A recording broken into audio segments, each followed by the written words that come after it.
please. All right.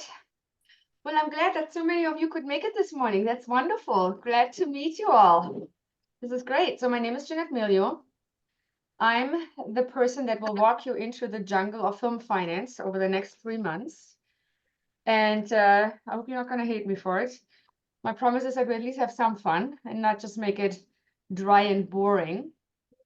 The way I normally do this is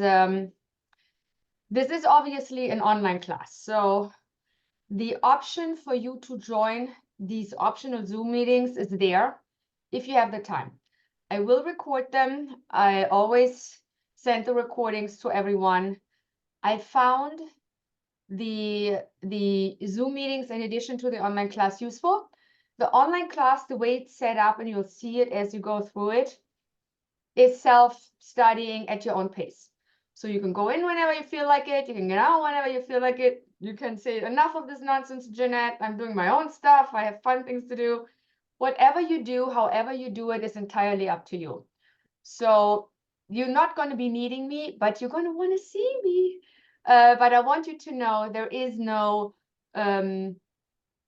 like rules or regulations on how you study. You study at your own pace. The only thing you'll see is that every week we'll open a module, and there's always going to be something to do by the end of the week. There's either a quiz, or there is a post, or there is an assignment, something that is due by Sunday. And I would encourage you to kind of keep track of that. And if you fall behind, don't worry about the deadlines. I'm not the deadline police. While it says I'm going to deduct a point, I've never done that. I have to do it because UCLA has rules and regulations and I have to follow them. So a little bit of torture is included there, but I'm not actually going to deduct any points. So don't worry about that. The only thing I do ask is that by the end of the course, I have your assignments, and so I can give you a grade, unless you don't want a grade, and then you just let me know. And then you can do whatever you want. So that's kind of how the general thing works. So what I also normally do, and it kind of depends on if I'm in production or if I'm traveling, which happens because we produce things, we produce TV shows and films and things. And sometimes I do a lot of traveling. And so normally I try to, wherever I am, do a session every 2 weeks on a Saturday morning like this. So basically I try to do it twice a month. So it's not overbearing to you. It's something that I try to organize. And I'll announce this. We're going to do it. And you're going to know at least a few days before. And then you can say, can I make it on a Saturday morning or not? But it's going to normally be every 2 weeks. That's what I've done so far. And that's kind of okay. And maybe I have to move a week, or maybe there is one where I'm like, yeah, it's supposed to be the Saturday, but I need to move it because I'm in Timbuktu or wherever I am. So just play with me a little bit on that. I would appreciate that. But again, they don't, you can live without me doing this, but I just want you to know you have the option. The reason why I like doing them is it gives you the opportunity to ask questions, which you, by the way, can do anyway through Canvas. And I also set up one-on-one meetings with people. I do give a meeting slot that is also on that Saturday that I'm teaching, basically starting afterwards. So the class ends, let's say, around 12. And from 12 to 2, there's 2 hours every 2 weeks where I give office hours. So worst comes worst, you just sign up for a 20-minute one-on-one session. But if for whatever reason there is no office hours or that week and you have an urgent question, just email me and say, Jeanette, I really have an urgent question. Can we set something? And then we'll just set something when we're both available during the week or whatever we decide to do. So you have that option. So please feel free to always reach out. I have no problem doing it. I might be doing it from the phone wherever I am. So as long as that's okay. And I normally record these sessions and I send them to you yourself so that you have an option to then also review them later, because sometimes you're like having a question, I walk you through maybe an exercise, and then we're done with the session. And then you go like 10 minutes later, what did she say again? So you have a recording, you can look at that again. So that's how I normally do it. And yeah, let me just share my screen because I have a nifty little PowerPoint that I always use for us. Screen share. Let's do this so I can follow that by. So there we go. You guys should see. Are you seeing? Hold on. Yes, we are. Yeah, you're seeing something. I wonder if it's, do you see it move right now? No, it's Okay, still good. the number one. Then you're on the right screen. So that's what I wanted. I wanted the, do you see it move now? Yes. Okay, perfect. All right, so here we are. Thank you for that. So what we're doing today, I'm going to get to know you a little bit. We're going to talk about module 1 and 2, and we're going to do some housekeeping. So here's what I mentioned earlier about the Zoom classes and office hours. Another thing I want to mention is in this class, you have the option of putting together a project deck, which I call a project pitch deck business plan. And the reason why I call it a business plan is because it is something that represents your project like a pitch deck, but it does include financials. And this is something that today is absolutely needed anywhere you go, wherever you introduce your project to an investor, to a distributor, to any kind of buyer, to a sales agent, who all these people are we're going to get through over this course. But you're going to need this. It's an extra credit project. You don't have to do it. After this class today, I'm going to assign groups, and it will automatically assign the people to groups. It will automatically assign a group leader that would then do what we're doing here, set up a Zoom meeting where everyone talks about the one project that they put together. Could be a film, could be a TV show, something you come up with. You work on this throughout the class, maybe meet once a week or once every second week. It's not due until the end of the course, where you would give a real pitch presentation, like in the real world, how it would be. And to me, it's an extra credit because I don't want to overburden you, but I also feel it's a useful tool to do because it gives you something that you can actually, that you're going to have to do in this world. There's no way around it if you are an active or will be working on creating content in some shape or form or in that space somehow. And so it's a good exercise. Now, some people say, I don't really want to be part of it. That's fine. I'll take you out of the group. No worries. Even though you were assigned, you email me. Some people say, I don't want to be the group leader. I don't have the time. That is fine. You let me know. We'll find another group leader. And some people say, I want to do it on my own. I don't want to be in a group. Also fine. You just do it on your own. You have the whole course to do it. It's not a problem at all. And all you do is put a business plan together, and the steps on how it works, you'll learn throughout the class. So it's going to take you probably 10 weeks just because of the information that you're getting that will be going in there. So you have time. And again, it's totally extra credit. You can do whatever you want. And that is a session that I would organize at the end of the course where we listen to the pitches. I even, in this extra credit project assignment, have a link of an example session that I did that was very long because a lot of people did projects and you don't have to watch the whole thing. But it gives you an idea of what happens in that session when I present my project and what is kind of in there and how are people doing this. So feel free to take a look at that as an example of what's going to happen. So as I mentioned, the activities and dates and deadlines, they're mentioned in a slide that is your opening slide. So you're going to get every week the modules open. There is a first slide there that says, here's what we're going to do this week, and here's what you need to finish this week. By the end of the week, there is another summary session that says, here's what you should have done this week, and here's a summary of what you should have learned this week. So if you are the kind of person that says, I'm sorry, Jeanette, but I'm not spending 10 hours on a week on your stupid course, and you don't have the time, you can go to the summary page, just read the summary, and you're fine. It is totally up to you how deep you want to go into the subject matter or not. The summary page has all the essential information. It literally takes half an hour to read, and it will give you all the answers for the quizzes. It's right there. I mean, you're going to still have to think about it, but the information for the answers for the quizzes and assignments is in the summary page. So if you are pressed for time, and sometimes you don't have the time to really dive into the subject matter deeply, just know there is an alternative version of things where you just jump to the end, read the summary page, and you get everything you need. That's for those of you who say, you know, I'm kind of interested in it, but I really don't have the time to dive too deep into it, and I'm really not that interested, honestly. So you have that option. But if you really are interested in how the world of movie making works in regards to financing, distribution, and all the things that go with it, you have a lot of information available to you. So those are the things you can think about. I wrote a book about the subject matter, and I wrote it inspired by the students that I teach at UCLA, because what happens after the course is that for 30 days, you're going to have the course material available to you. But after that, it's gone. And people called me like, 3 months later, 6 months later, how did that, I know we did this in class, but I kind of don't remember. And I'm like, okay, you know what? I'm going to write a book that deals with it. It's actually a very book that's like this big where you could scribble in, and it has case studies and stuff. This is something that you can have obviously for the course, but also for the future. So once this course is over and you kind of want to refresh what we talked about, because it is a fairly complex subject matter, I'm not going to lie, you have something in hand that you can always refer to. We walk through it. I make you read some chapters through the course, and we'll have questions about those chapters in quizzes. But it is also a tool for you that is kind of a takeaway to have. So that's why I want people to get it, so you have it, so you not feel totally, in the dark 3 months later when you're trying to remember all the things you've learned here.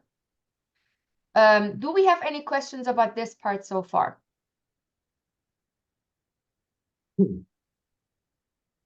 Okay, no questions. All right.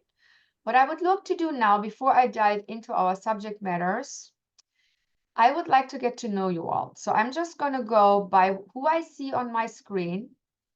And if you would tell me where you're from and what you're working on right now, maybe you're in the industry, maybe you're not in the industry, that kind of gives me also the idea of or an input of how I might slightly adjust things. Because if we have a lot of people that know a lot of things, I can go through things a different way. If there's a lot of people that are not familiar with a lot of the things, then I can adjust it that way. Or if it's all of it, then I'll adjust it that way. Sometimes I just fine tune assignments a little bit, or fine tune things in the modules a little bit, depending on who is in my course. So if you take a minute or two just to introduce yourselves, where you're from, and kind of what you're working on or what you're doing that's industry related or not industry related, that would help me. And then also the stupid discussion that was supposed to introduce you, I don't know what was going on with Canvas this opening week, kept closing up. It should now work. Have you tried it? Is it working? I haven't looked yet. Has anyone posted a discussion post to introduce themselves this week? A few people posted already. It's good? Okay, good. Thank God. We figured it out. I had to call them 3 times. I don't know what's going on. So on my screen, the first person I see here is Felix. Felix, tell us a little about yourself. Hi, everyone. My name is Felix. I'm from China, but currently I'm in Los Angeles, living in Culver City now. Came back to the US in last September. I've been studying in the US for 8 years, and in the industry, but in a niche market, I'm doing studio operations. So I'm not on the content creative part, but on the studio side. And I was in China for 6 years and really focusing on the studio operations and also asset management, and also bringing projects internationally to China to shoot. That is the ultimate big goal. So I feel like China is missing market at this moment on the global filmmaking world. On distribution is pretty strong. The largest box office besides the US. But just in the movie making from pre-production to production, these phases is not as top as other countries. So I feel like really want to learn more about film financing, but also but from a financier's perspective. Not as a producer how I can get money, but as a film institute or film fund channel, how I can pull money from other places to the film fund. Also for the incentive program, that's what I'm really interested in, because I talked to so many government officials in China. They want to attract film projects to their region, but they don't have a strong film fund or film incentive program that can compete on the global perspective. You look at UK, Australia, or Atlanta, everywhere is, have a film commission, has their finance supported. But I feel like that's what I want to learn, and then implement my knowledge back home and how see the world, the money flows. So that's my background. Yeah. That's great information. And Felix, you're right. That China China is a very big market, and I think it is not an easy market for. I've tried a few times doing co-productions with China. It was very difficult, and I was not successful. Yeah, so I just the- want to add on a little bit. Since you mentioned about the co-production, Yeah. like the whole model is not the direction I'm trying to go to. I feel like I just want to have a strong studio, like Right. the facilities there, and bring and has a strong incentive program, whether you're doing co-pro or doing just a independent film from other countries. Just come here to shoot and then take the incentive, and then just treat it as the other studios in around the world, other places, and Yeah. you can come back to China later as a imported film. Or I just feel like, when you do co-pro, you have to think about the content, how you can Yes. blend it in, change the storyline, and then change I the know. financial structure.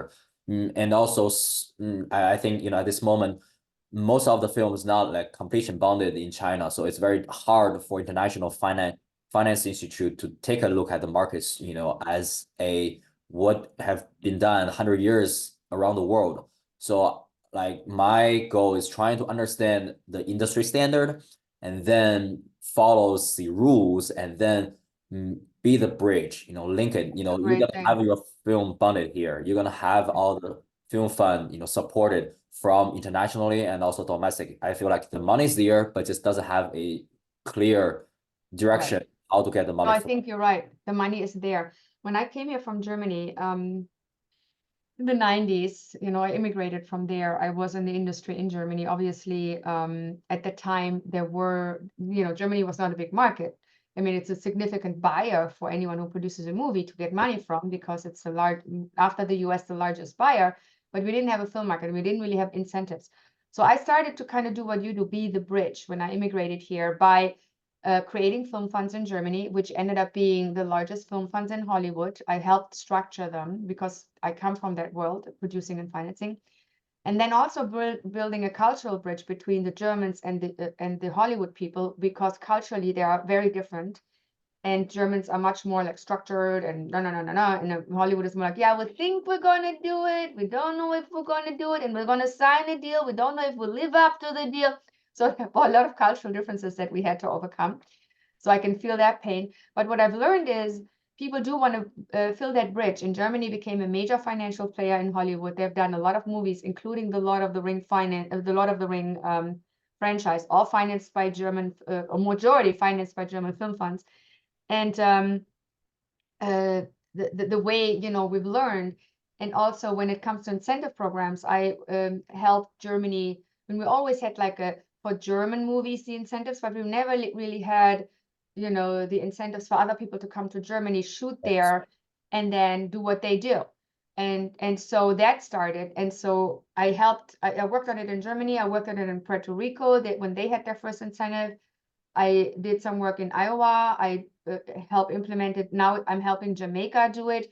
There are certain rules with incentives that are important for the local region, and they're not all the same. And they really are subject to what country you are implementing them in. So Felix, you and I can have a specific conversation, and maybe I can help you structure something that you can then bring over to China, because I've done it a few times for other countries that could be potentially interesting, not just in regards to getting Chinese investors excited, but also offering foreign producers a place to go in China and then have an incentive. Because Hollywood goes where the money is. They don't go shooting anywhere where there's no incentive. They don't. The studios might come to China and shoot there because they have another advantage, because they're also a distributor. But the independent producers, which are a majority of the industry, they're not going to go there because there's nothing for them to have, even though it's cheaper potentially. But they're not bonded. They can't get their actors there. It's complicated. So that's why it's held up. So I have done the bridging of that a few times, and I'm definitely be helpful for you and I to have a sit down and have a specific conversation about this. Thank you. Very excited about it. Of course. Great. Thank you for sharing this. This is interesting. Jessica, tell us about yourself. Jessica, I'm from Brazil. I'm currently living in California. I don't know exactly what I want to do as Felix is like really specific. But I'm doing the certificate in UCLA Extensions, and I'm doing business and management of entertainment. I'm in the second quarter, so this is like kind of like required for the program. But I'm also excited to I'm also excited to do the class. I came from a business background, so it's nice to have the business side of this as well. We're having a lot of creative classes as well, which is really nice, but I think it's nice to have the business side as well. For now, what I aim to like work in the future, I came from the music industry, so I used to work in Sony Music in the marketing side. So what I want to do now is to like work in a distribution company or production company in the market, in the business side. So I think this class will be super helpful to understand better like this side of the business as well. Yeah, and that is a good point, Jessica. A lot of the companies that do this in any shape or form, production companies or distribution companies that also produce and finance, which we have a lot of at this time, will follow a lot of these rules. I'm not reinventing the wheel. However, some of the terms and conditions I will share with you have to do with how I do it. How do I finance movies? How do I produce movies? Because my job is I have an investment fund that I raise continuously, and my investors want to make sure that their money is invested in a way that they make money. Of course. It's a very high-risk industry, I'm not going to lie, but there is a structure to it, and you'll learn about this that will be able to eliminate a lot of the risks. And that's what the focus of this class is. How do we not only excite investors, but make sure they're safe? Right? So that's what we're focusing on in this class. And the way I go about it, and I'm telling you this because you're going to have other professors who are going to say, Jeanette is full of shit. That's not how it works. I'm sorry to say, using my language. And I'm not going to say they're wrong. I'm just going to say they might look at it a different way, because in this industry, you either have a financier or a producer. So it's either the person with the money or the producer that develops the content that goes to the person with the money. I do both, and that is rare. That is why I approach things a little different. And that's what I want you to understand, that you're talking to someone who is also the person that applies the money. I have to follow certain rules to apply it in a way that it works for me as a producer, but it also works for my investors. So that's why my approach and my view of things might be different or vary in some form of the things you might see and hear about in the certificate. So don't be shy to tell me, this professor told me this and this, and now I'm confused.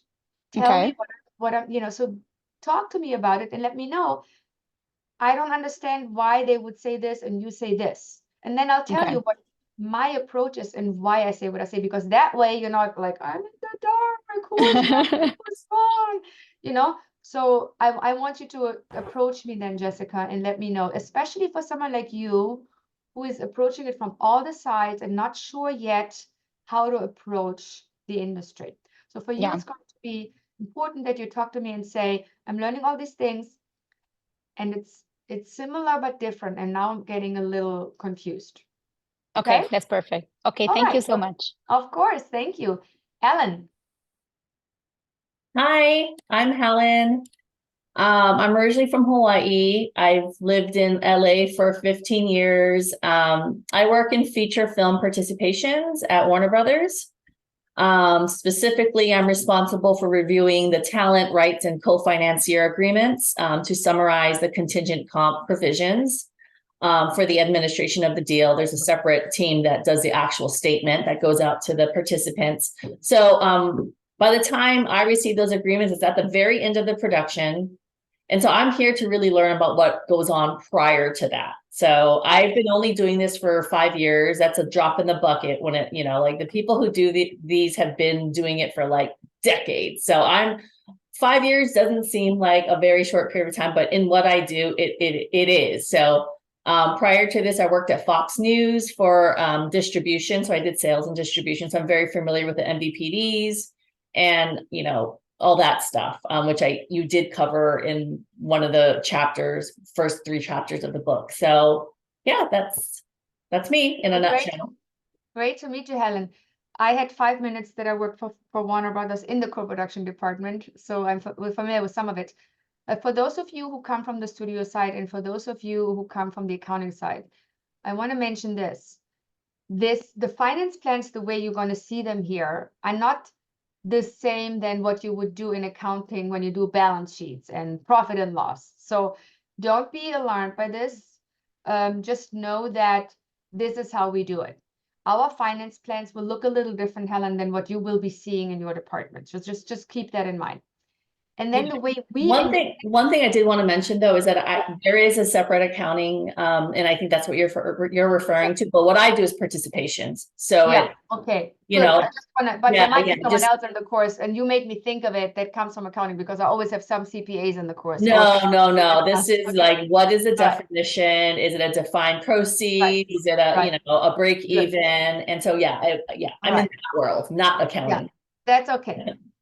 So then the other thing is that what we talk about in this course has often to do with, because that's a majority of the work done in the industry, how we go about producing content and then either selling it to a studio or co-producing it with a studio. So a lot of time will be spent on that, because producing a studio movie, which we're going to talk about later, has its own rules, which you probably know more of than even I do. And it's dealt with in a different way. We're going to cover that. But a lot of the things you will learn, you have to do with, as you mentioned, all the different steps on what happens before. Some of it will apply to you. A lot of it will apply to what you do right now. But some differences you might notice in how you work because you're inside the studio. So I just want you to know, don't be alarmed. And again, if you have questions and say, Jeanette, we do it differently, how does that differ and why does it differ? So also reach out to me and then we'll talk about that. Great. Okay. Thank you, Helen. And I was looking for Ellen Rice. Hi, how's it going? Hi. So I'm from LA. I graduated from UCLA a couple years ago with a minor in creative producing. And during that time, you know, we did a bunch of internships that really just focused on coverage. Not much more than that. I'm doing an internship now that's doing coverage. I don't think we're getting much out of it. I'm just hoping that my network that I build through it helps me do what I'm trying to do.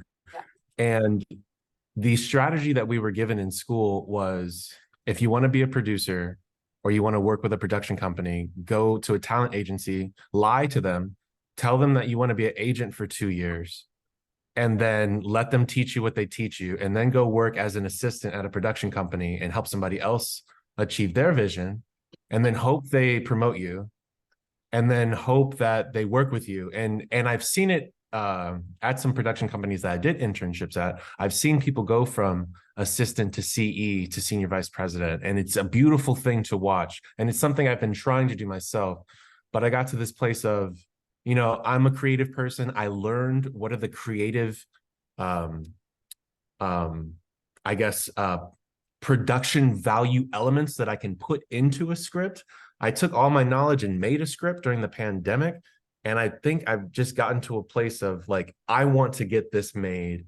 I speak the creative language, but I don't speak the business language. I don't know how to properly attract an investor to it. I think that it's a great project. It's placed in some screenwriting festivals.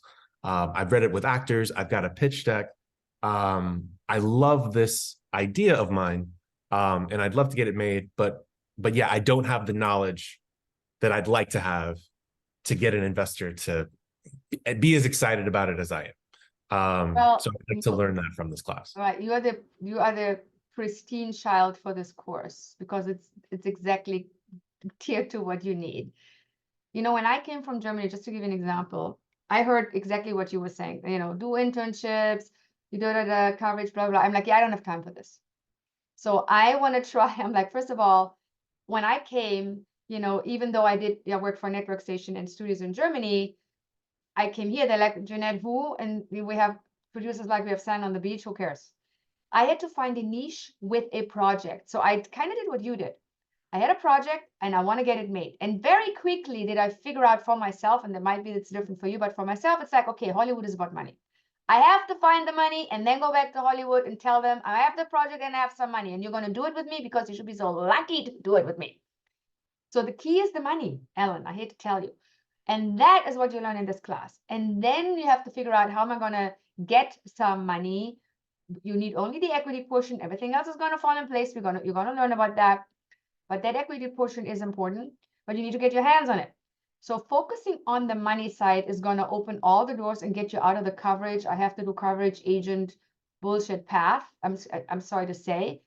It is, I'm not going to say it's not a path. It's definitely a path, and I've seen it work for some people. And when I look at the people, I'm like, I'm not sure it should have worked for you, but okay.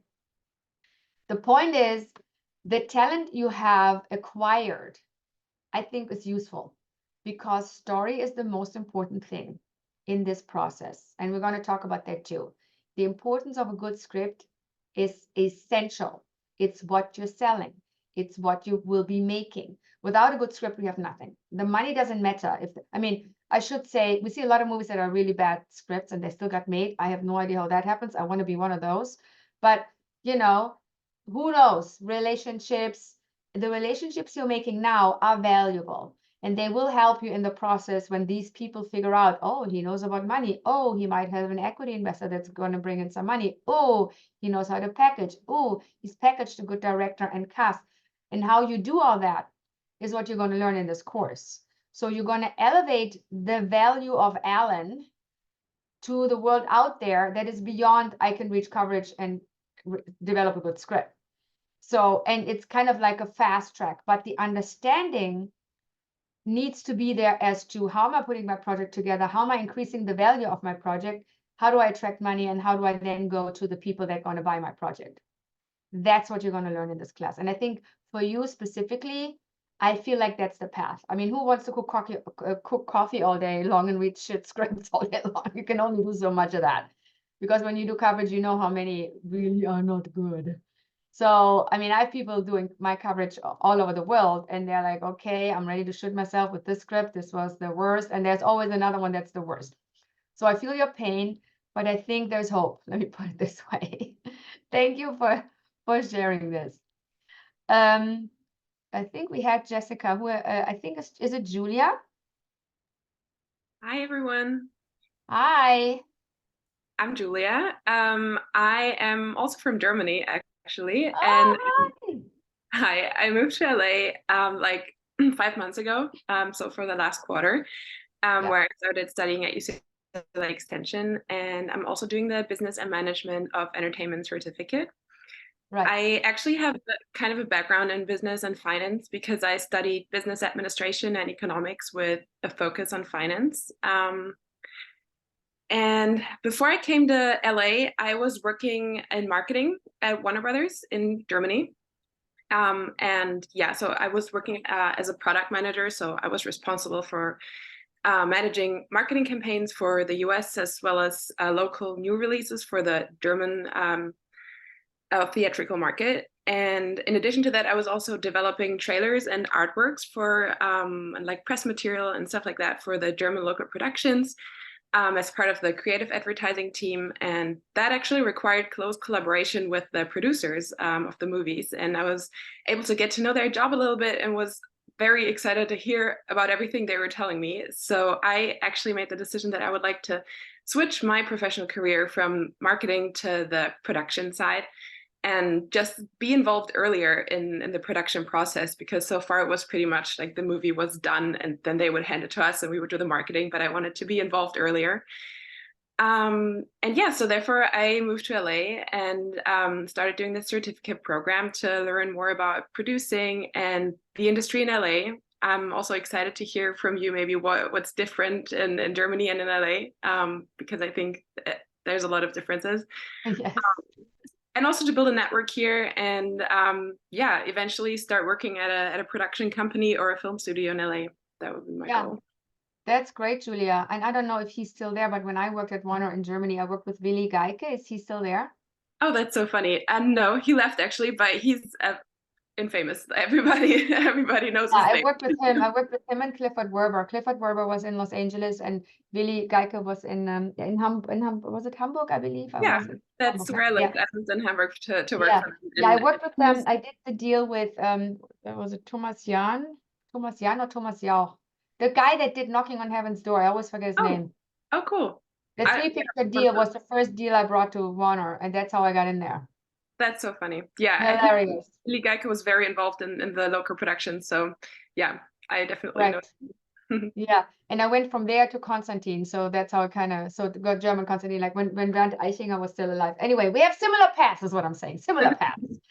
So yeah, you know the beautiful thing with you is, Julia, you are connected to one of the leading buyers. So if you become a producer here, you can always go knock at the home door and say, guys, I have this amazing movie that I want you to pre-buy, and you're going to learn about what that is. And it means a lot in finance, because Warner Brothers Germany buys a lot of, by the way, the movies that I make. They usually go to Warner Brothers Germany or Constantine, one or the other. And so it's an important financial component for you to have. And so when I came to Germany, I worked with Warner Brothers I started with Warner Brothers, and my very first movie, that was Timeshare with Natasha Kinski and Timothy Dalton. We started at Warner Brothers, and then Warner Brothers was like, Willy Geico was like, yeah, I don't know anymore. I don't know if we should do this. And then Warner Brothers US was, yeah, I kind of don't know. And then, okay, you guys are idiots. So I went to Constantine, and Bernd Eichinger and Martin Moskowitz decided to go for it. And that's how I went there. But I then came back to Hollywood with money from Germany. So that relationship is extremely important for what you're going to do as a producer. That is what helped me. So keep it, good thing. And here's the other thing that is great for you. Because you're from marketing, how to sell something. You know what the trailer is supposed to look like. You know what the poster is saying. You know how to market a product and what the end goal is for the audience. And that means you know how to tailor your project to that. And that is absolutely important. So you have great tools already to then go in, A, with the relationship, B, with the knowledge of marketing, go in and do your own stuff. Commercial focused, I would say, which would be good for you. So that's a great place to come from. It's great. I like Yeah, that. we'll definitely have some conversations, that's for Yes. sure. Thank you, Julia. The next one on my screen here is Michelle.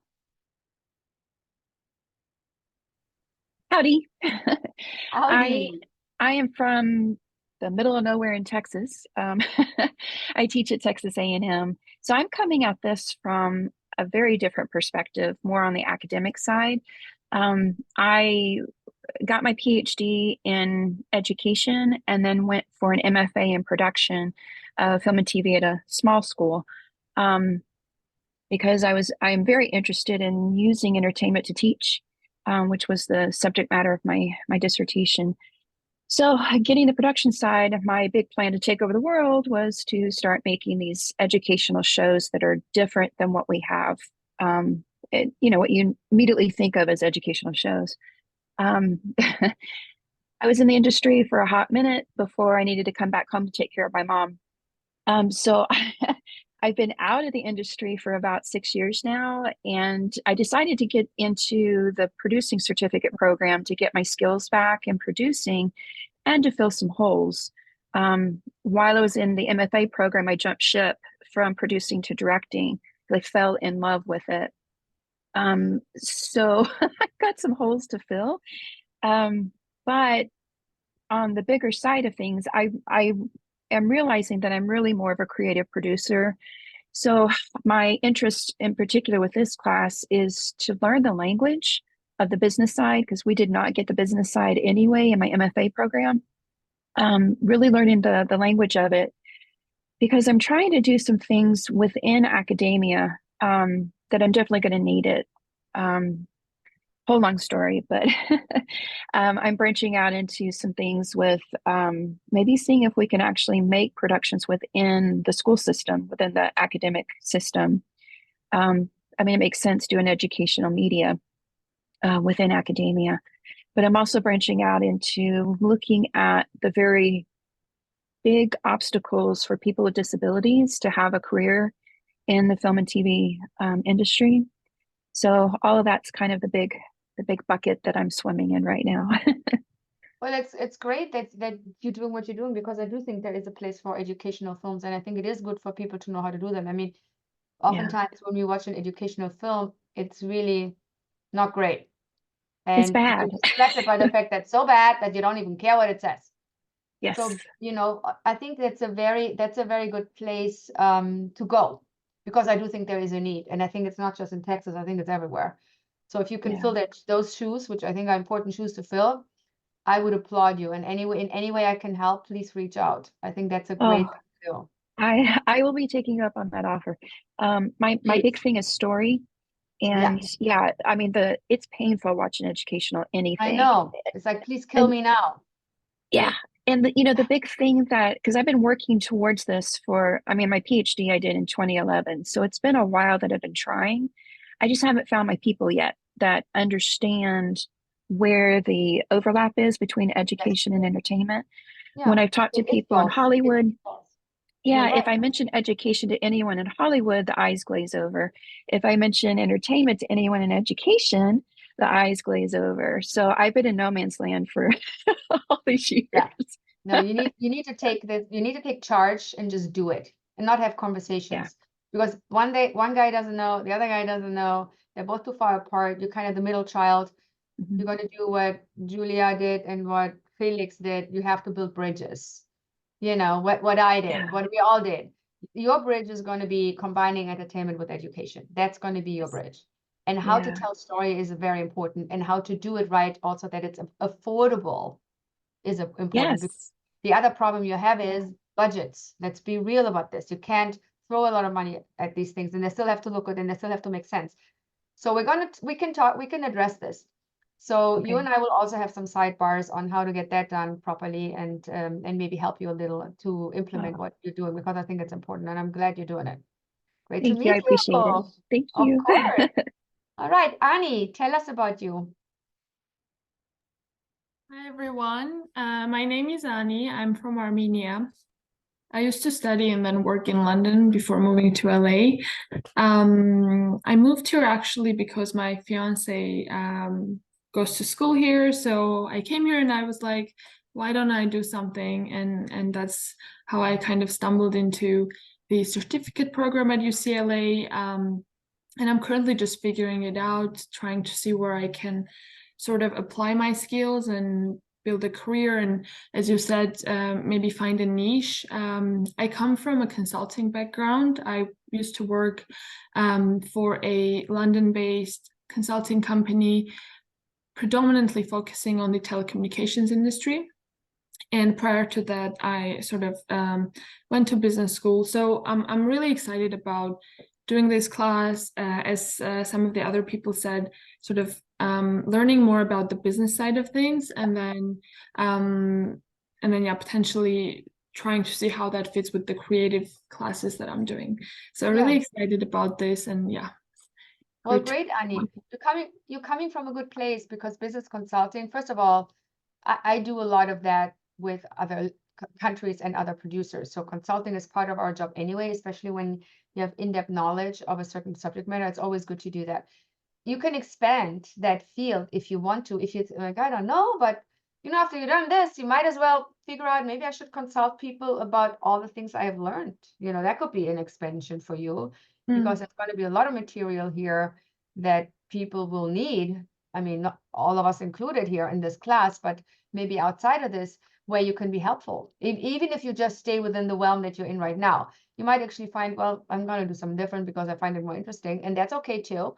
But even where you are right now, this could be useful. So that's definitely an interesting approach as well. Yeah, that's amazing. And actually, I was going to say, I think as an outsider, when you look at, or like a movie fan, you sort of look at it as an art form. And then once I started doing these classes, it's really great to see that there are many different ways to be part of the industry. You don't necessarily have to be out there shooting stuff or acting in things to be part of it. So it's really exciting.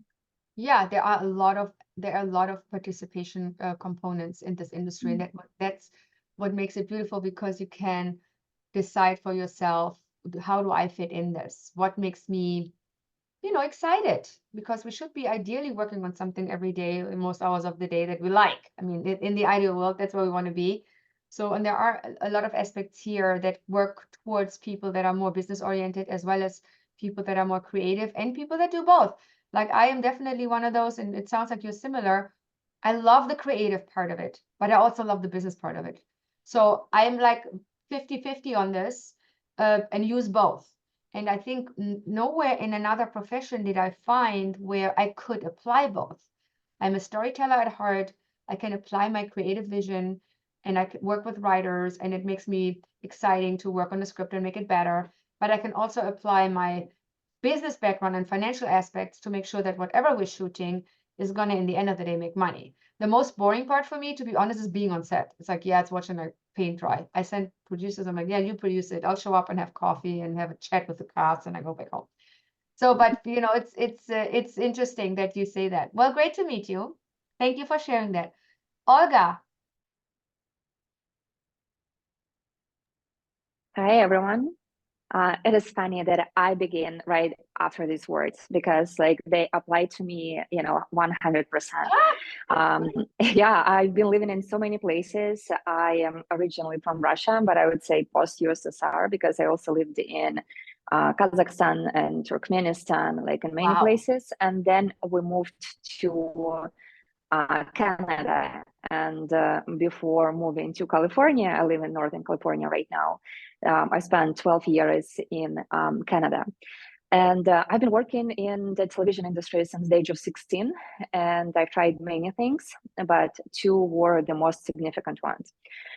In Russia, I've been working for their biggest broadcaster, Channel One, as a documentary filmmaker. And I was in charge of entire creative side. So I would generate ideas, pitch them, interview people, write a script, everything, and then begin the next project. I never even thought what's the next step is. I know that broadcaster owns the right. I don't care about that. I only care about producing next project. And then we moved to Canada, and oops, I realized I don't speak the language. And I cannot continue doing what I was doing. But then I think it was a lucky move for me because I discovered distribution and I fell in love with distribution. I spent a few years working with local companies, but it was just distribution. They did not do any co-productions, nothing. They only worked with completed projects. And also, that was also focused on factual material in different ways. And I realized that I love that too, but I do miss the creative element that I had in my previous job, and I don't want to do just sales.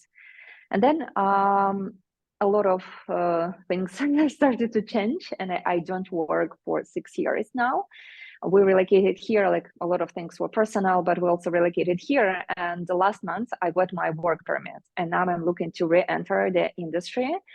And I am thinking how to combine both of these because I do love both.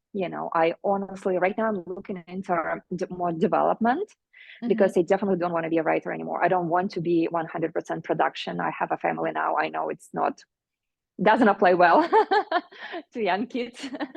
I don't want to do that. And I also don't want to do just sales. I definitely need that creative element in my life. So I think right now in my head, I'm looking toward development or maybe commissioning or maybe acquisitions, but again, with element of commissioning or something like that. Either way, I'm flexible and I'm here to explore further. And I also understand that the world that I'm here right now is very different. Like I've done part of it, but first it was factual. Second, these were different countries, and even Canada is so different from US. The market in Canada is very different, and the cost of license fees, is very different everywhere else in the world. It's not like, so I'm here also to kind of give myself a better understanding of the numbers we deal with here, because I understand that they can be very different. And I'm very excited, and it's very interesting to see how similar and different we all are here. So I'm excited.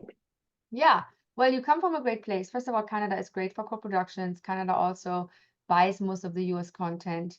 If it's not sold with the US rights, it's sold separately, as you know. Canada is a definitely, I mean, the relationships you have there and made there are going to be useful for what I think you're going to be doing. I think your creative brain is going to find a way to expand into the filmmaking and the producing way that it will be beneficial to the stories you're going to develop. I think you're at the place where what you've done before can now be combined in shifting towards potentially producing. Maybe you work in a company that does all of it, or maybe you do your own, because I wouldn't necessarily wait for someone to give you a job. I think, and which is fine. If they do, don't say no. And if you like it, you do it. But I think you can also empower yourself by learning what you're learning here on how to do it yourself. How do I develop a project creatively? How do I get the money? How do I sell it? Which you know how to do, distribution. How do I use my contacts that I have developed over the years, Russia, Canada, both great buyers, to then help me with the funding process. How that works, you're going to learn here. But the expertise you have gotten so far is going to be useful, is what I'm saying, to this next step. Great. All Thank right. you. We'll definitely be talking. Doro. Hi, everyone. I'm Doro. I'm in London, so I'm so excited to join this Zoom call. It's Sorry perfect. it's so late. And we're going to probably run over. I tell you that right now, because I want to know everyone and I still have to do my class. So there, just so you know. Every other Zoom calls are like 3 a.m. my time, so I'm like, I'm here. I currently work in marketing for Amazon Studios and Prime Video across Europe, Middle East, and Africa, which might sound more exciting than it is. And I have a background in marketing and distribution for 14 years now. Previously, I was at Netflix for 4 years working across European franchises. And then before, I was across independent distributors in the UK, Central Europe, and in Hungary, where I'm originally from. So I'm very familiar with the scripted and unscripted world when it comes to the audiences and how to pitch something, how to sell something, what works across the EMEA region. What I have no idea is how to get it done and what the upper funnel finance look like. My plan this year is to move from marketing to content development, and that's where my passion is. So I want to move into scripted development production. If you work for a studio, you know that it is incredibly hard to do that within a studio environment, because I don't have the experience they look for. So my plan is to go freelance and be a freelance producer in a development producer and executive producer capacity, and then sell great stories to broadcasters and studios here in the UK. So that's in a nutshell. Yeah, but you also have two important things. You have a relationship with Netflix and you have a relationship with Amazon.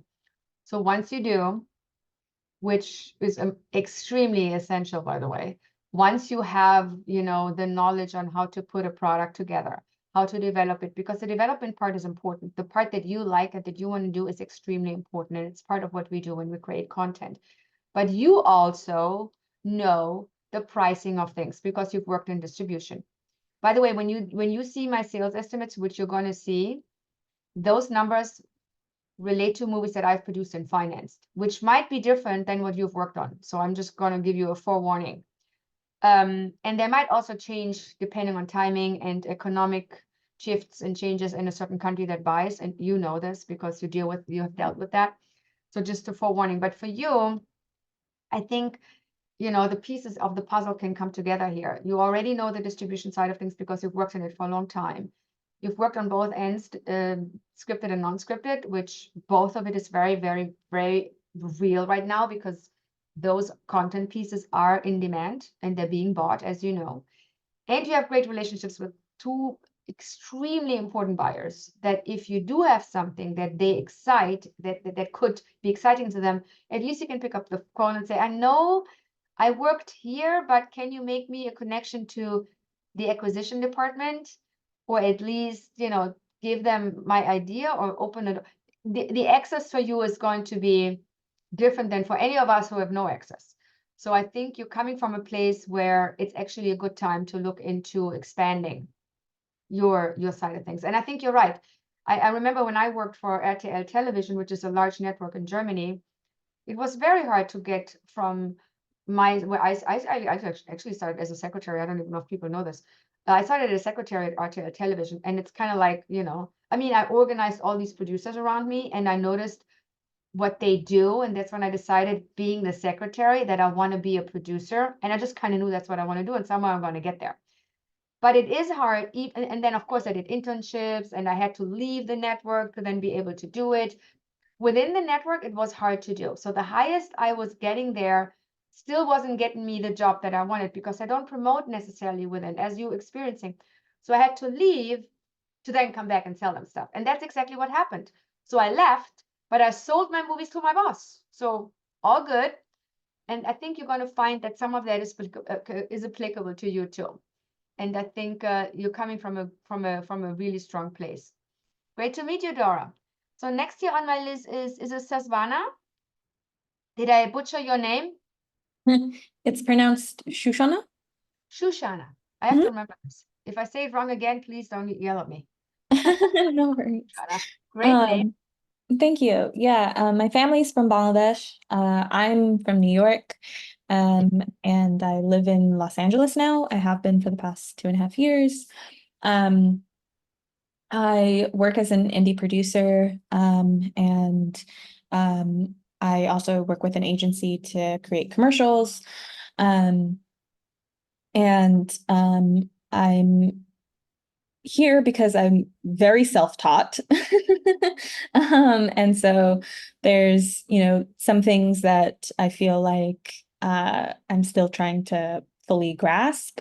And I thought, a class setting is one that I perform well in. And so I wanted to be able to really fill in the gaps of financing that I have, especially as I, try to move projects into being sold. And also just trying to create more efficient ways of financing films than maybe what I'm doing right now. And my sort of eventual career goal is really to become, to build out my own independent studio or production company. I actually am an artist myself, so I'm a dancer and grew up in the world of theater. And I have this sort of vision of finding intersections of, integrating film with theater and other mediums, like immersive storytelling as well. So that's sort of what I'm thinking about. But yeah.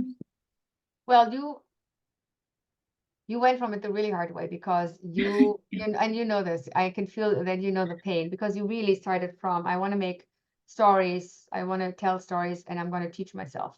Yeah. Very hard, and I applaud you for goodness, because that is the hardest route. But I think you're going to find, after you go through the stuff that we're going through, that a lot of things are going to make more sense, in the sense that they're going to make your life a little easier.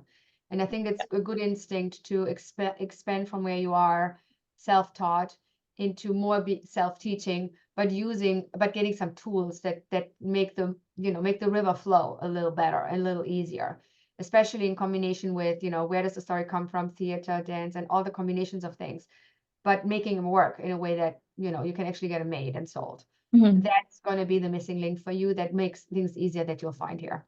That's what I feel for you. Great to have you. Fantastic. Yeah. The next one I have on my list here is Tai. Did I say your name right? Yes. Oh, Hi, good. everyone. My name is Taina. I'm from Brazil.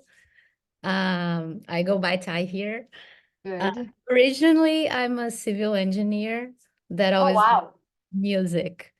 But in my family, you had to be an engineer before anything else. So I did what I had to do. And then I decided to follow my dream and started producing music. I'm also a songwriter. And I released 2 albums and produced some concerts. And that accidentally led me to short films. And then I directed. And as in Brazil, I don't know if you guys know the reality, and I don't know if Jessica agrees with me. it's so hard to make things happen in arts, especially where I'm from. So like Shoshana said, I had to be a little bit self-taught too, to create those projects. And that's painful. It was like a painful way. And I got to see how hard it is, especially in our country.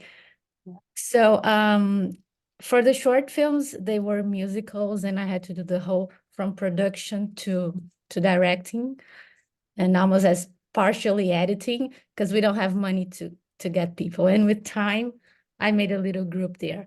But end of story is I've been here in the US for 3 years. I was in New York at New York Film Academy doing the filmmaking program, and then I moved to New York Film Academy here in LA and completed the screenwriting program.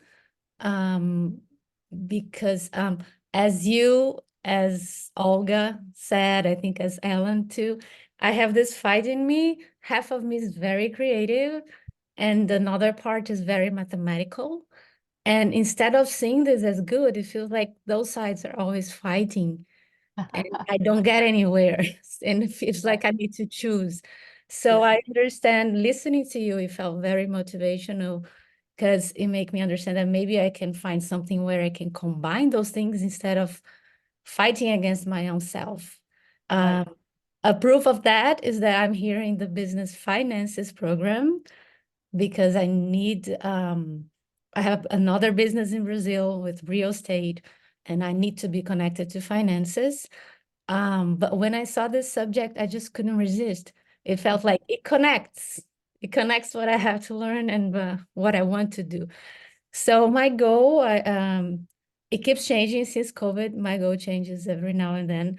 But for now is to maybe go back to Brazil at some point and try to use this knowledge to make it somehow profitable to produce or to be involved creatively, musically, or however I can, but just to be involved because that's what I love, in the creation of films or series. So that would be like a dream come true. But as a Brazilian, I was taught to not dream too much. So I'm always fighting whether do or not do it. But this is my passion. And I was reading your material and I'm so happy to be in this course. Thank you for teaching us. Of course. Ty, I know exactly what you're saying when you say, first of all, I want to do what my passion is. I think that's important because that's what life is about. Life is short. Let's be real. I think we all think we're invincible and we're going to have all these years, but reality is we only have a limited time. We better do what we like and then what we're passionate about. And then I didn't know that in Brazil, it's the same way than in Germany. You're not allowed to dream. I thought you guys are out there doing Zumba and doing all those things. You know, we in Germany, if we're all about building washing machines and cars, that's okay. But the Brazilians, who knew? No, we have the same culture in the sense that, you know, they're not very much like, you know, dream something and do that. Same thing. Now, the beautiful thing in Hollywood is, or in Los Angeles in general, particularly is when I moved here, the first feeling I got personally, and I don't know if it's the same for you, is I got the feeling that everything is possible all of a sudden. I didn't feel like I was stifled by the place I came from, because it's stifling to be in a place where you're not allowed to dream and you're not allowed to, you know, come up with what you want to do. And you kind of feel like you're in this box and you have to stay in this box. We have a box in Germany too. Trust me, that box is pretty big and thick and still. So I'm not going back there. But what I can do, and that's just, you know, what I mentioned to Julia earlier, is you can use that box to your advantage, because Brazil, for example, is also a very strong buyer, which, you know, our Dora will probably tell you. They pay good money for license fees. So there is a place for you to include the relationships that you have in Brazil. I'm not sure if I would tell you go back to Brazil, make Brazilian movies and hope for the best. Not sure that business model is going to make sense. But what I do like is you have another business aspects in Brazil, and you can maybe implement some of that to make films here that you can then either shoot there, but they're commercially viable films, commercially viable for all over the world. You could shoot them there, and you can sell them there. So you have the connection to Brazil, but I think we're talking about English language movies that can travel around the world, because it is hard to do local language movies unless you have the support of the local country. And I know a lot of Brazilians that come to my classes, there isn't that great of a support in Brazil for that. There are a few people that get government money and they have the ins and, you know, it works, but it's a handful of people. And it's a little sad, let's be real. So let's not be limited by that, but use it for what it's worth. I mean, you understand what your culture needs and you understand what to sell them, but you also want to do something that you can sell everywhere, not just to them. And Brazil has a lot of great companies that buy and pay good money. So that part you can definitely keep. And the beautiful thing is with your music background, this is fantastic. My daughter is a writer, producer like you, maybe not as famous, who knows. But the point is, she writes a lot of the songs for my movies. And I always let her keep the publishing rights. Obviously, I pay a lot less, so there's that. But she makes a lot of money off my movies, having written and produced them from the publishing of them all over the world. Continuously. She's making more money than I make on my movies. That's something for you to think about as well. So use that too if you feel inspired by a movie that you're producing or a story that you're telling, where you say, you know what, I do want to write a song for that sequence. Bernice wrote a song which was beautiful for Halle Berry, for a Halle Berry scene in my movie Dark Tide, where she, you know, realizes how guilty she feels about the death of a colleague that she felt responsible for. It was a very moving, one of the most important scenes in the movie. And I didn't want to just score it. I wanted a beautiful song in that scene. I still get goosebumps because I remember how it all worked. She was so inspired by the scene. She literally wrote the lyrics in 15 minutes. This is how inspired by the scene she was. And then, of course, she produced a song around it, and it became a beautiful song, and people still love it. Unfortunately, my daughter is not very organized. She doesn't have that German gene. Otherwise, she would be a big star now, you know, having a Halle Berry movie with her song. But the thing is, for you, you seem to be a little more organized than my daughter. For you, you can use that talent as well to create an additional revenue stream for yourself. So something to think about. I mean, it's too much right now, but something to think about. So there are some ways for you to kind of optimize. I always look for people to not just go from, oh, I did this, but now I want to do something totally different, but really use what you guys have done in the past to optimize your path going forward. And you have a few angles there too, like most of you have in this course, which is great. Thank you, Ty. For the feedback. David, I think we haven't heard from David, have we? Not seeing David. Maybe David doesn't want to talk to us. Hi, everyone. Hey, there he is. I'm Hi, David. David. I'm David from Paris. It's my first week in LA, so I'm Ooh feeling la la, fresh off the boat. Yeah, thank you. I'm feeling very good in this city.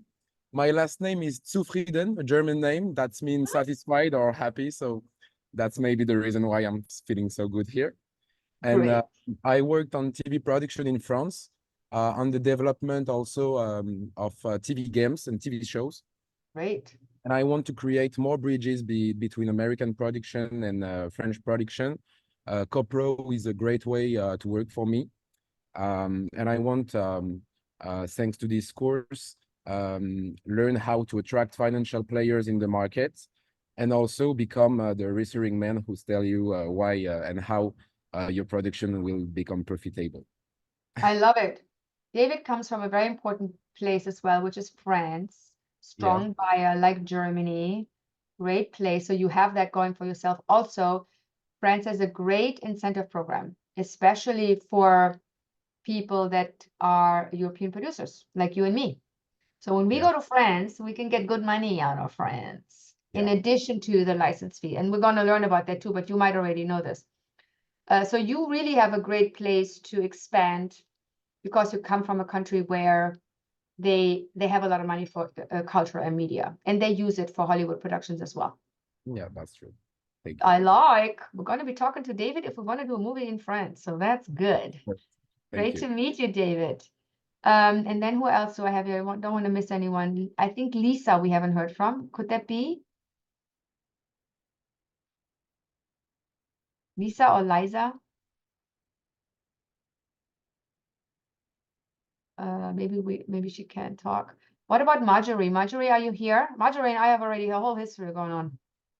Good one, that is. Marjorie, I'm here. I'm here. Hi Hold on, there. hi, let Tell me us get my about you. let me get my camera open so you guys can see who I am. Hold on. Yeah. Oh, hold on, Very wait. Let me get my camera. Hold on, let me a Shush. second here. Let me try again. Oh, there I am. Hey Hi. there, how are ya? Good, how are you? Good. Okay, my name is Marjorie. I'm originally from New York. My family moved to California. I used to work for the Disneyland Resort, handling their contracts for live entertainment shows. And then I decided I wanted to do film and TV production. So I went back to school, got my degree last June in film and TV production, started this program in June to do the certificate in the business management of entertainment. And my goal is eventually return to Disney and handle film and TV matters for them on a business perspective. This class is about intermittent financing, which I know is needed for the degree, but also is important to know as a business person in the industry. So that's why I'm actually here. Well, you're in the right place, is all I say. And you do, obviously, your studio contacts are going to be hugely helpful in wanting to do what you want to do. So I think it's good. And I'm going to just mention this because it was such a beautiful experience. I was actually invited to the opening of the Disneyland in Paris. Oh, I got the golden ticket. I went to the golden ticket. Oh my God, I still have pictures from that. It was just the most beautiful experience ever. Just FYI. I need to brag a little. Yeah, I don't have any film TV experience. I'm a full-time student. I don't have any film TV experience, but I mean, I'm learning about it, so it's all good. Yeah, no, all good, all good. Well, happy to have you, and you're going to learn all about it. Thank you, Marjorie. Very excited. Great. Robert. We have two Roberts. We have Robert Burns and Robert Mejia, I think. So why don't we start with Robert Burns? Hi there. How you doing? Nice to meet you all. My name is Robert. I'm originally from Florida. I moved to LA a little over a year ago now. Moved here in the summer of 2022 after I graduated with my MFA in film from Florida State. So I've written and directed a lot of my own short films, and I have a lot of experience on film sets, and I came out here to look for work in the film industry, and I picked up a pretty decent amount of freelance and assistant work. Most recently, I've just worked as a director's assistant for a Netflix documentary. So I got to be involved in a lot of the pre-production logistical components of the process, as well as some budget and finance. But in terms of how I came about this course, a friend of mine from this fellowship I did earlier last year recommended it to me. She also took the course with you a couple years back, I think. But film finance business, being a realm I'm not overtly familiar with. That's just something I really wanted to expand my knowledge on and learn about so that I can apply it to my own projects I'm developing. I've been in the writing phase of one film I'm planning to direct by myself, and I've also been working with a friend here in LA on his project, his feature project that we're kind of working on together. So I felt like this seemed very, very beneficial for me, getting to be exposed to the business side, to the money side, learning how to source funding, finding investors, difference between major studios and independent financing, which we've obviously covered in this class and during the week one. And yeah, I'm just grateful. I'm excited to delve into it, and thank you for having us all. No, thank you, Robert, for joining us. Well, the fact that you already have done a lot of work in studying, where you're coming from, so a lot of it will be kind of second nature to you. The financing side obviously is complex, and attracting investors will happen through that. What I mentioned earlier, you're going to have that kind of business plan to walk them through what is possible project, what is possible in regards to how much money they can make, and what is possible in regards to eliminating a lot of the risks. So that's essential. So I think that you should consider definitely doing the extra credit project, especially from where you're coming from, either in a group or by yourself. And I think it's going to fill a lot of holes and questions for you, for sure. Great to have you. Other Robert. Robert, did I butcher your last name? Is it Mia? Miha? No, you got it right the first time. Thank you so much. Most people say it the way you just said it. I love your background. Very thanks. cool. Oh, thank you. Yeah, I like it. I like it too. Makes it look like I've got some big company.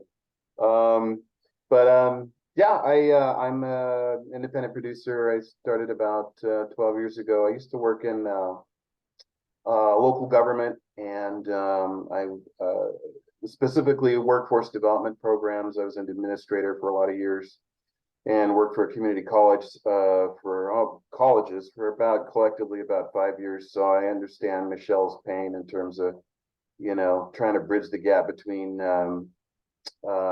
public sector or government and education versus Hollywood for entertainment. And you know, so I still, you know, I still try to work at it.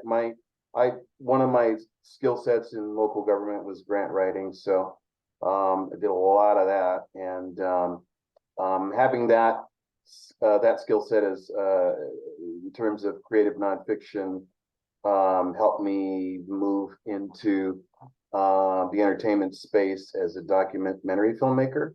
So what I work on now is I kind of consider or refer to as public interest media. I'm working on a couple of projects right now. One's an environmental documentary. The other one is a project that is involves, or the subject of it is a school district and an arts education program. There's a possibility that the district might fund it, and so their interest isn't profit. It's more about, you know, a compelling, inspirational story that provides information, educational information related to their program and what it does for their students. So sometimes it's not about the profit, it's about other things. But all that said, you know, on my other project, the environmental doc, I was pursuing over the last year. I submitted proposals to some film funds, and one said, we're not ready to fund this right now, but if you have a trailer, send it to us. We'd like to take a look. The other two or three that I sent it to just said they didn't have funds at the moment, or not interested, or whatever it was. So I'm trying to, you know, I want to understand a little bit better, you know, a little bit more at the micro level in terms of, you know, line item budgeting for films, you know, where things go. And then, you know, with my fiscal sponsor, they definitely wanted to see my budget before they even approved anything. Yeah.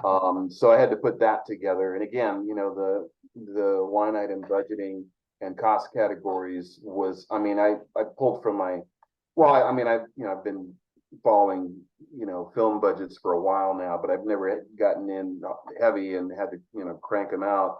But in this case I did, and, you know, I pulled from my government background, so I wasn't completely lost, but still there were a lot of areas where I'm going like, I don't quite know where this cost goes. I'm pretty sure it's above the line or it's below the line, but I'm not exactly sure. So, you know, to get a lot of those questions answered, I think is really, you know, it's really a big interest for me in this course. But just you know, just understanding maybe how some of all of this pertains to situations where it's an educational film being funded by a nonprofit or a government agency, that they're not looking for profit. Matter of fact, they're usually precluded from making profit, you know, but nevertheless, you know, where do you put things and how does it relate to the bigger picture in entertainment? And so those are really the things that I'm interested in. Right. And as I mentioned to, I think it was Melissa earlier, even if the goal is not profit, even if the goal is education or creating awareness, Jim and I, I'm going to actually put you in touch with my husband, who is a documentary filmmaker, a documentary writer, director, producer on the big scale, and won Emmys and all those things. I think he could be helpful. But the point is, we just opened up a nonprofit to do those kind of contents that you have. And even though they are nonprofit, they still need to entertain. They still need to reach an audience, because I'm not in the business of making something that doesn't have to receive profits. Okay, but no one's ever going to see. Hell no. So the only way to make anything, like any story, documentary, meaning fiction or nonfiction, awareness driven or not, profit driven or not, The only way to make it so that it makes sense is to make sure that it has an audience. And the only way to know it has an audience is to make sure it's entertaining. Yeah. Period. And top production has to look great, has to be glossy. I mean, look what Netflix does in the documentary space. And I don't want to, go up there, but we need to go up there. There is so much demand for that space. It is beautiful. So you're in a place where I don't think there was ever as much demand for documentary filmmakers and documentary content as it is now, because people want to see those. They do want to learn. They do want to be made aware, but they also want to be entertained. So there is that.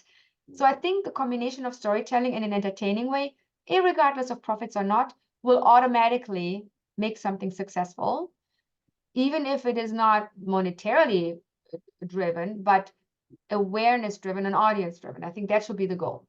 And for every documentary project that we develop here, we always do sizzle reels. We always do presentation pitch decks like the one we're talking about in this class. In addition to the business plan that I referred to earlier for feature films who do not, and TV series do not need a sizzle reel, documentaries need a sizzle reel. You cannot sell them without a sizzle reel that represents your idea. It's literally impossible, at least not to people that matter. And it's actually not the worst idea to think about producing a sizzle reel, because it forces you to really think about your idea, to really think about it in a way that it can make sense for the story and for the entertainment aspect. And you're going to find that it's oftentimes when people do these sizzle reels, they're like, yeah, they're not really compelling. And you know why they're not compelling? Because the idea is not thought through. And that reflects in the sizzle reel. So it's a good thing to do also to check yourself. Is my idea valid? Do I reflect all the aspects I'm supposed to reflecting in making this? Is it entertaining? Is it interesting? Does it stand out? Are the characters interesting? Because all of that is essential, as you know, in documentary filmmaking. So something to think about. We can have an side conversation as well, and I'm definitely going to connect you with Jim on this, because he's really good at all that stuff. So we'll have a sideline conversation. Well, thank you for sharing that, Robert. That's awesome. I can't, and you need to obviously send me what you're working on, because I'm very interested. Thank you. I will. Scott, I don't think we have heard from Scott, have we? No. Hey. Hi. Hi. I live here in Santa Monica. I'm originally from New Jersey, and I got here via I used to work for MTV Networks. Then I came out here to act and did that for a while, and kind of fell into production. Now I help run and produce for a small production company, and we mostly do like branded content and that kind of stuff. And I would really like to make the move to scripted. So I'm taking as many classes and learning anywhere I can about, how to gain confidence in doing that, because I know how to do what I know how to do, but I don't know what I don't know. So well, yeah, that's kind of who does? No, none of us know what we don't know. There's that. There's also beauty and bliss in that. But anyway, well, Scott, I'm glad you're with us. I mean, branded content, brands in general are very important for what we're doing in this industry as well. And the reason I'm saying that is I've actually produced 2 shows that were fully financed by brands, even though they were shows for TLC and CW. People just don't know it. I'm going to walk you through something that might be, it's in this class, might be interesting for you to also combine things. You've worked in the branded content, you know what they want, you have the relationships there, but now you can elevate this into making film and television that is scripted. There is a beautiful fusion that is possible in that sense. And of course, you're going to learn all the things you don't know. So I'm glad you're coming from that area. And when we cover that, you'll see what I'm talking about. Right now, it might all be Chinese, but wait until that week comes up. It is. I have something special for Scott.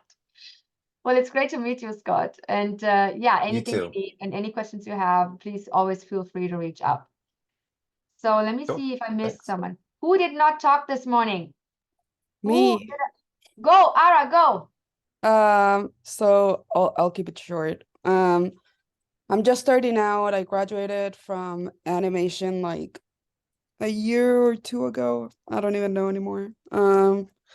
And now I'm finishing up the Business and Management of Entertainment certificate. I'm interested in being a producer or director or showrunner or something in the animation industry specifically.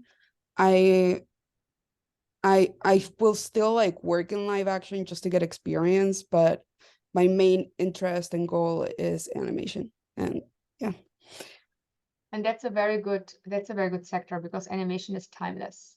That's what I love about it. I don't have that much experience in it, but I have a friend who I might connect you to who does all that. She works with Marvel. She works with she's also German. We Germans kind of cling together, I guess.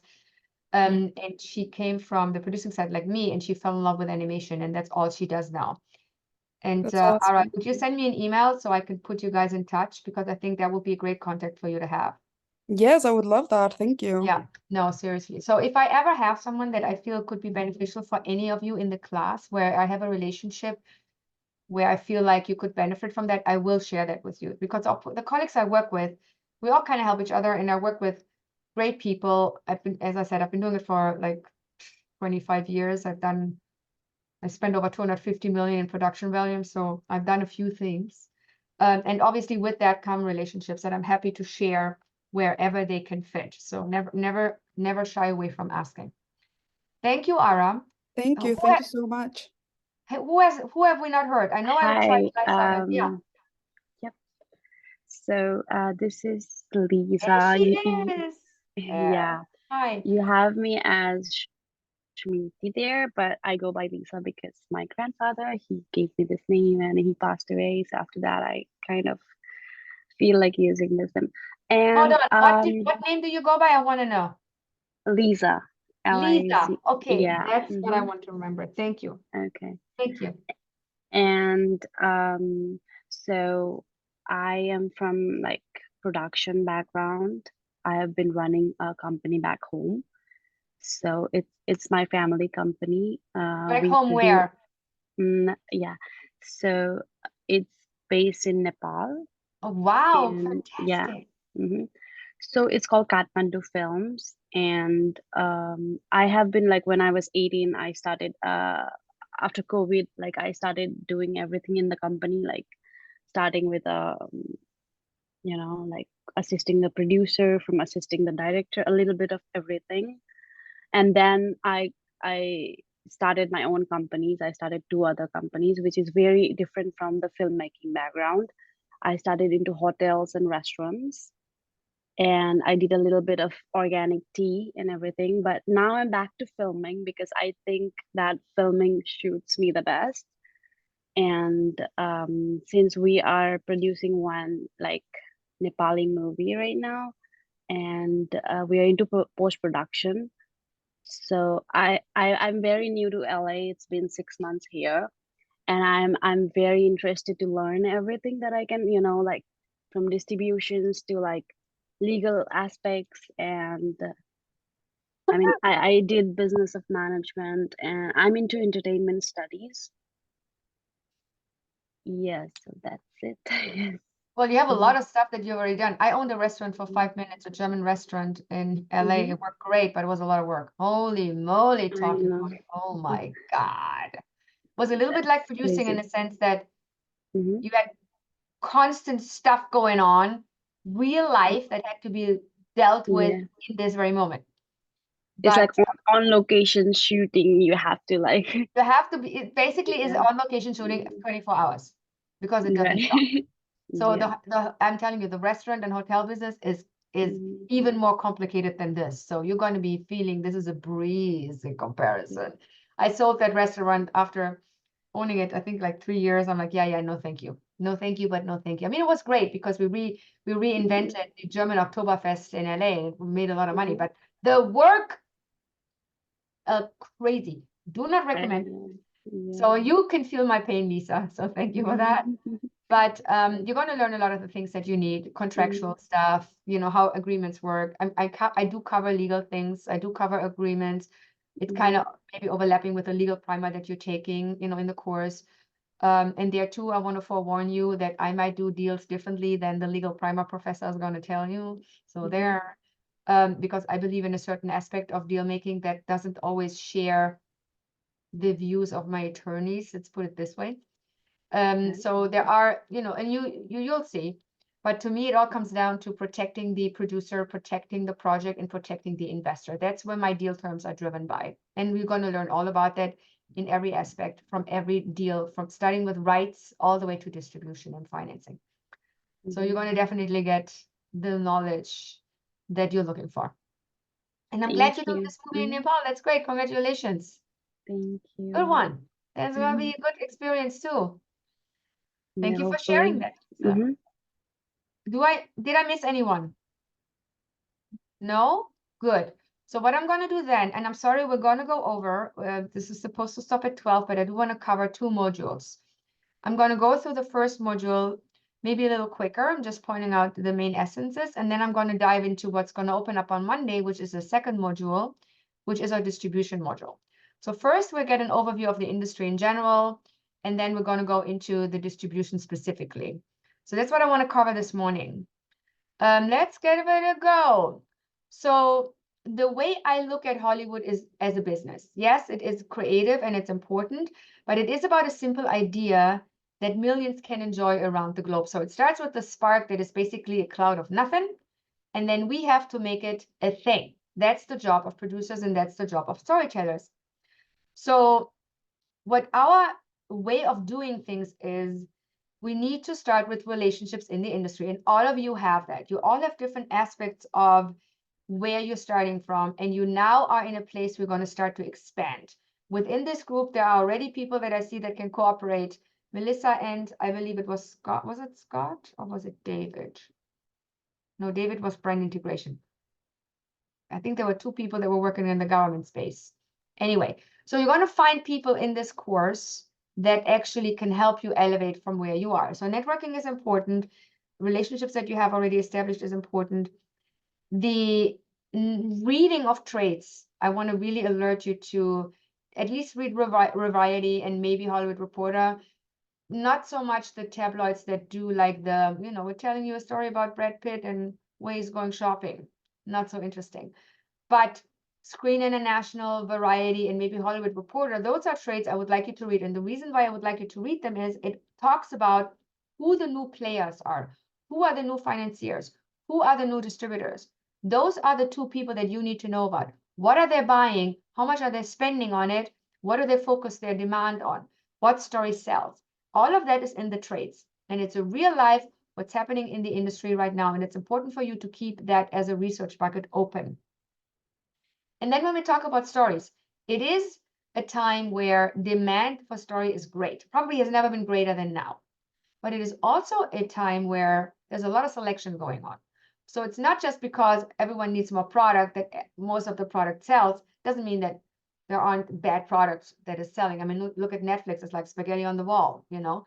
But the point is, we need to stand out in order to step in. So our stories have to be strong. They have to be fresh. They have to be innovative. They have to be timely. And we need to spend some time on creating a story. And it doesn't matter if it's a scripted or unscripted story. The story idea needs to be strong and innovative. Can't just be half-assed developed. It just doesn't work. People do not forgive, and they only look at a project once, which is why the script and the pitch deck is essential. You only got a chance to present something once, and that's the only time people will look at it. I mean, meaning they're not going to say, oh, it's not as good, but why don't you fix it and then come back to me? That's not a thing. They're going to say, oh, this is interesting. We like this idea, and we're going to work with you on it. But they like it enough to work with you on it. That's the in you want. And you're not going to get that in unless you have something that is truly innovative and globally viable. Globally viable means it can sell around the globe, not just in the country where you're from, not just in the US. So these are important things to remember. And the way to get that is to think about the business of Hollywood like your project is like a startup. That's how you look at it. How would I deal with a startup? Well, I have this idea. I need to do research. I look at the trades. Who are the players? I look at the marketplace. I look at statistics. I inform myself about the industry in general, because that's what we do when we do startups. And this is what we do as well when we have a new project. We get information and we keep an eye on those things that are mentioned here. The way we define the relationship between the major studios and the independents, which, by the way, is not mutually exclusive. They also work together. But the major differences I want to point out here. If we talk about a major studio project, what is that? It's pretty straightforward. It's a project that is owned by, developed by, financed by, distributed by the studio. Main aspect being the studio owns the IP, the studio owns the idea forever. That's a studio project. What is an independent project? Well, the producer owns the idea, the producer generates the financing plan, the producer generates the script, the producer attaches the actor, the producer does everything to create the content. However, the producer could then go and sell the project to the studio. Producer still owns the idea and gives the studio a license. That's the difference. So the difference is in the ownership of the IP. And there are also shifts in that we'll address in a moment. But for you to remember what is the main difference is who owns the IP and who's paying for it. That's the main difference. So studio ideas are simply owned by studios, independent are owned by the producer. The way this major studio works today, and this has changed a little. This major studio is mainly focused on high tentpole driven, how do you call him? Hi, Jimbo. Oh, I get a coffee. Thank you. Everything okay over there? Yeah, okay.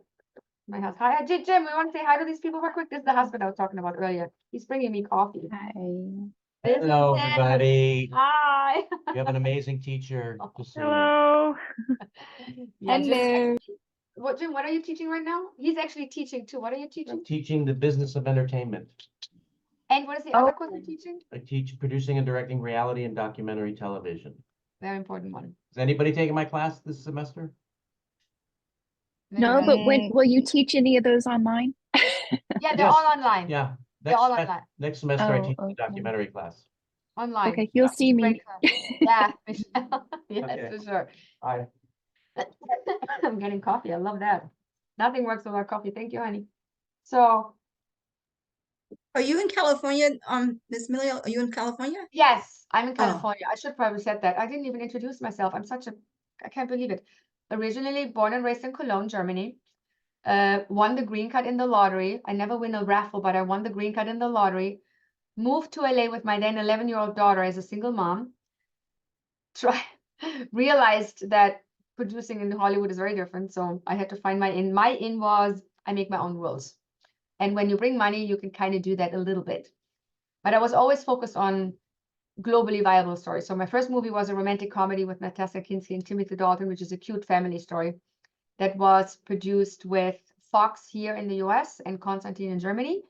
Cute movie, you know, very, very sweet. And then from there, I went straight into the financing thing and worked with film funds, banks, created funds, you know, managed funds, produced created my own film funds, but always also kept the producing side on. So always not only invested in people's projects that I still co-developed with them and co-produced with them and developed my own and sold those. I did both film and television.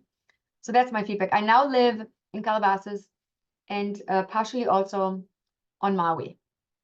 So we go back and forth. So right now we're in Los Angeles. We're going to probably be here for the next 6 months, and then we're going to probably go back to Maui, and we'll teach from there. And I do both. I do hybrid classes, meaning I have some classes that I teach that are going to be partially in person, and I do online. I do both. So that's me in a nutshell. Thank you for reminding me to introduce myself. I was thinking, how is the fire in Maui? Is that like, are you near that area as well too? Lahaina is gone. I think it's going to take 10 years at least for this to be rebuilt. Wow. We are in Wailea, we're on the other side of the island, but it was pretty bad. Well, we're praying for them. Yeah, exactly. I own one property on the beach down there in Kihei that I gave to a Lahaina victim to live in because they need housing and there isn't enough housing on the island. So we are renting one of the properties that I own there. I do a little That's so nice real for you estate as guys. a hobby. Yeah, it's great. That's so nice. Yeah. Okay, thank you. Yeah, but thank you for asking. So the major studios, if you guys remember, you might not be old enough, but in the 80s and 90s, you saw the romantic comedies, the action movies. So the studios were like doing different levels of budgets, you know, different kinds of stories, mid-level budgets, low-level budgets, high-level budgets. They were kind of doing everything. And then they shifted focus and saying, yeah, we're not doing that anymore. We're just going to do high budget, tentpole movies that are $100 million and up, driven by the IP, Marvel, DC, audience that's built in. So they focused on that product only, which made it possible for the independent industry to blow up because people still want to see romantic comedies and action movies that are made for the low to mid budget range. That's where the independent producer stepped in. We took over that area and we said, okay, studio, we understand you don't want to do that anymore. That's just fine. We're going to do it, and then we're going to sell it to you. So you would see a movie that is a Warner Brothers movie, that is an action movie that was produced and financed independently, but sold to Warner Brothers to distribute, and then they would put it in the theaters. So that's kind of how the independent industry shifted in the 90s. And it gave us a great reason of being and a great reason of expanding the industry, really. The way the studios work is also, and some of you who work at the studios know this, they don't just develop and produce and distribute. They're also on stages. They're also on equipment. So that's what I would refer to as a profit center. So every movie they make makes them money in some shape or form because they control all the value chains, from the development, from the IP that they're generating other things of, from marketing their movies in other ways, ancillary rights, from shooting on their lots, from using their own equipment, from using their own marketing teams to create marketing campaigns and using their distribution teams to distribute the films in theaters all around the world, not just in the US. Everything they do in all the value chain is controlled by them, but it's also departments that they put in and that need to be paid for by the profits that the movies make. So as an investor in a studio project, you need to know that whatever the studio does is part of their profit center because you're paying a part of it, which is fine. There's nothing wrong with it. But it's not like the independent producer owns a studio lot. I don't own a studio lot, last I checked. I don't rent cameras. No, thank you. I mean, not out. I don't rent them out. So I am a service taker. So I would go to the studio and rent the lot. I would go to the studio and rent the equipment. So they own all that and they make it part of their profit center structure, which is fine. Their movies are bigger. Their distribution costs are higher. And why is that? They focus on high level IP, which we mentioned. But the distribution costs in connection with that are expensive because they need to market the movie all over the world, not just in the US. So their marketing expenses are pretty big, sometimes even as big as the budget, sometimes even more than the budget. So if they make a movie that's a Harry Potter for 150 million, they might choose another 150 million just for the marketing of it. And they do that because they want to make sure that the awareness for the movie is wide. And that just costs money. It just is. While we independents, if we do a release, if we would control that, and we do, marketing for a movie, it would be a whole different budget level because we cannot afford spending $100 million on the marketing campaign of a movie. So that's how it kind of, fits in. What we do as an independent film industry, we fill a gap that the studios have left open, and it's still open. We fill it still today by making movies that are, I would say right now, in the up to $15 million range.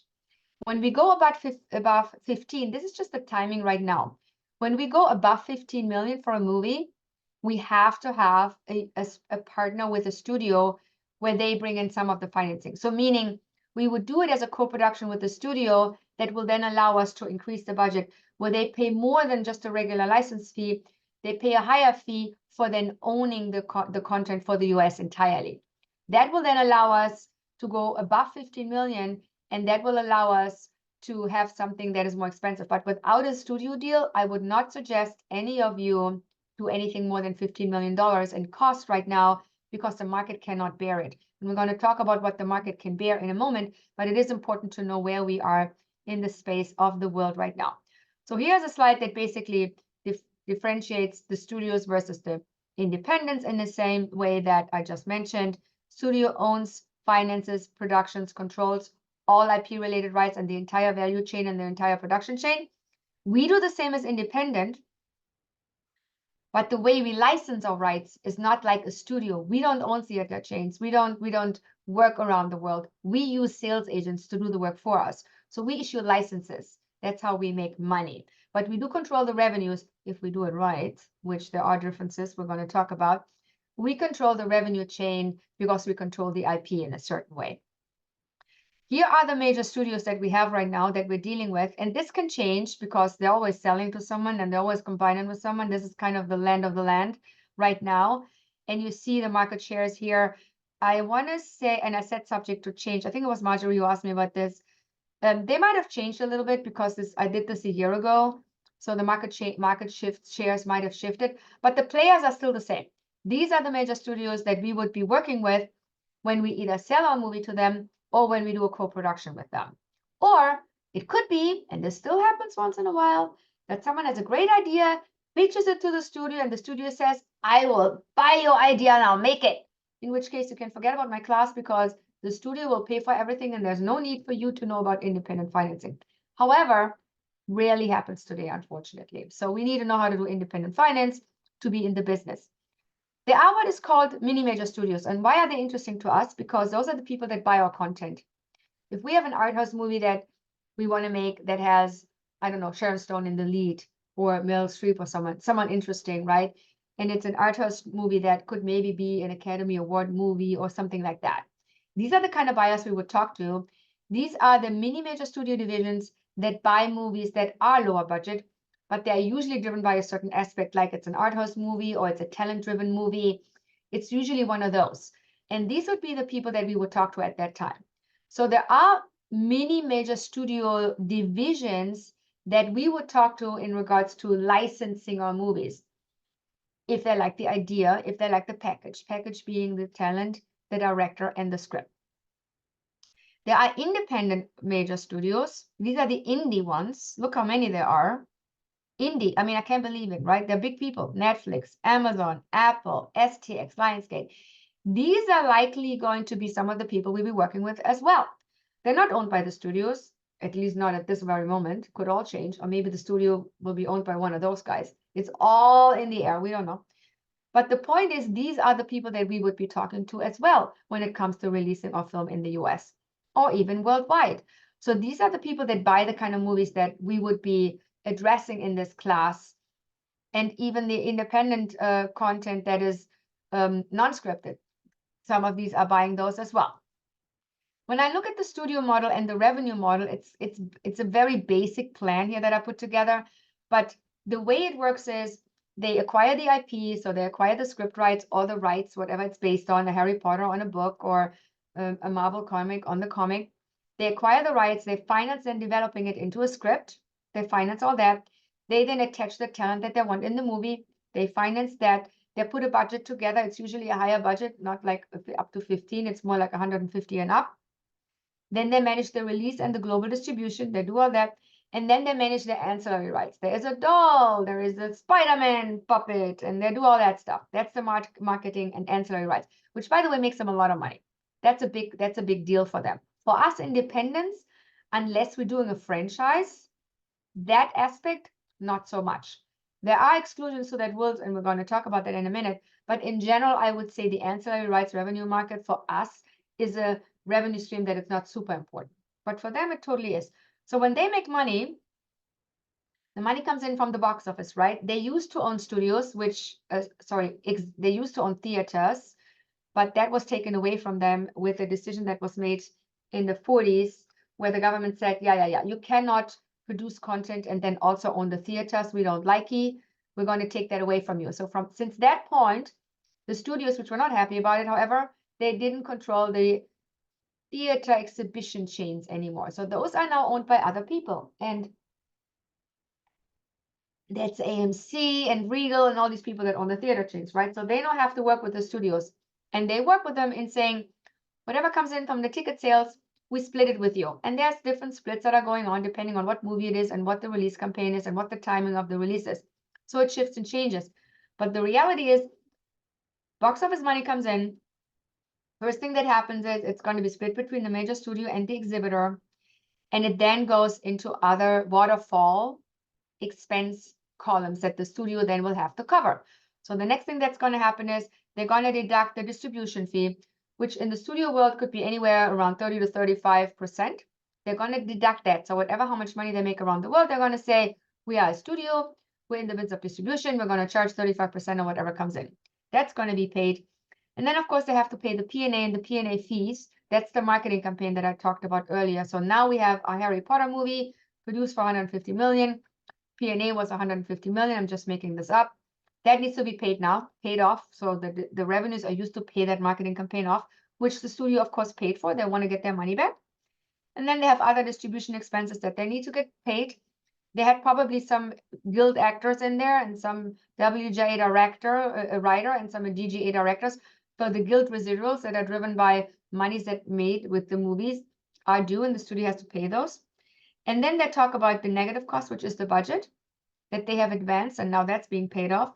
And then they're going to talk about whatever costs are related to investing in this movie in regards to, I'm the studio, I invested $100 million to produce the movie, and that money came from somewhere, and that's related to cost, and I need to charge that now.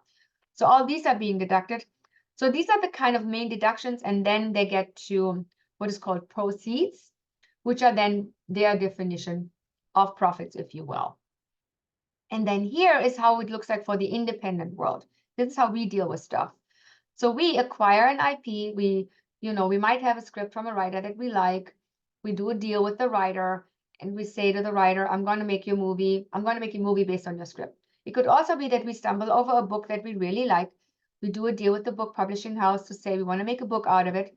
We then hire a writer to write a script, and then we take it from there. So we would acquire and develop the IP, and we finance that development. That means we pay for the rights and we pay for the costs that are related to developing it into a really strong script. And then we go out and we talk to a director who then tells us who they want to have it cast, and we may or may not like their idea, but the idea here is we're going to do a talent attachment situation because that's part of development where we attach the director and the writer. And then we're going to go out with the finance plan together based on what we think the talent and director is. And we are, about the financing we're going to learn about, obviously. We put it together by using different buckets of financing that are available to us. And we're going to learn all about the different buckets in this course so that we put the financing together. And then we're going to talk to a distributor or sales agent about how the film is being released and what that money is that we could be making. Is there going to be projections about that? Because people have opinions about what a movie is worth in the marketplace right now with this script and this director and this talent. So we see, aha, this is the value of a movie. And then we manage the distribution and ancillary rights revenues. So the way the waterfall works is distribution revenues come in. They can come from licensing and they can come from box office. We're calling them distribution revenues as a bucket. And then we're paying first the sales agency fee, which is basically our version of distribution fees. So we pay the sales agent their 10 to 25% of whatever is being generated, right? And then they might get a little bit of an expense, 1 to 5%. And then if we have any kind of guild involved, Writers Guild, Directors Guild, SAG, Screen Actors Guild, we're also going to be responsible for residuals unless we assign them to the distributor / the studio, which is always better. I always try that, and you should try that too. When you do a deal with a distributor, always assign that they pay the residuals and not you. But I need to put them in the waterfall. And then we're going to start repaying loans and investments. And there are two different things which we're going to learn about. We then get to the net profits, meaning the net revenues. And this is where we start profit participations. We pay maybe the writer something, maybe we pay the director some profit points, maybe we pay another producer some profit points, maybe we pay an actor some profit points. That all happens down here in the profit participation column. By the way, if you guys have questions, you can ask me, okay? I'm looking at the chat real quick to make sure I'm not missing anything. All right. If you have questions, just say, hello, questions. Ask the question. I don't want to cut you out there. So then when we, let me go here back. When we look at the industry today, we are, we talked about the fact that, yes, we filled a gap, but we also need to address the fact that the streamers came in the industry and kind of changed the universe. And what they changed is the audience now went from, we're watching our show on television to we're watching our show on streamers. So what happens to the TV world is impacting all of us, believe it or not, and here's why. When a TV network who licenses a movie from a studio or from us, it doesn't matter, puts the movie on the air, they often have advertising breaks. And the way most networks were financed is through advertising revenues, or if it's a premier network like a Showtime or HBO, through subscription. Both are audience driven. You either have a lot of people watching and subscribing, or you have a lot of people watching the movie and then the advertisers are very happy because they're watching the advertising spots. The problem is when the streamers happened, all these audiences went to streamers. And the network stations, subscription-driven or advertising revenue-driven, were kind of losing audiences. They were losing eyeballs. So they had to stop acquiring or pay much less and pay a lot of less license fees. So we were impacted as independent producers because now our license fee for a movie that's $10 million from Germany could have been 1.2 million. Germany is the 10 to 12%, 10 to 15% range sometime, depending, is now down to 8%. What? And the reason is the network stations are kind of the second window for the distributors. So the distributor buys the rights for the entire revenue window chain, if you want. So a distributor buys for the theatrical movie rights, so they release the movie in the theaters, but they refinance themselves by selling the TV rights to someone in their country. So if a German distributor buys the rights for a movie, they're going to release it, and then they're going to sell it to a network station, and they're also going to sell it to a video or you ever want, if that is still a thing, buyer, and a streamer. So there is a way for the buyer, that's a distributor, that releases the movie to refinance themselves in regard to the license fee that they pay to us by selling it to other buyers in their country. And a big chunk of that is the network station. And when the network stations don't pay these distributors the fee that the distributor was hoping to get, and that is for all the countries in the world applicable, including the US, then those buyers can give us less money and will give us less money because they're not getting refinanced the way they used to. So we get the short end of the stick because we now have to make that movie. The movie that I made with Halle Berry for $20 million, today, I would have to make the same movie for 10 million, which is 50%, in order to make money with that movie.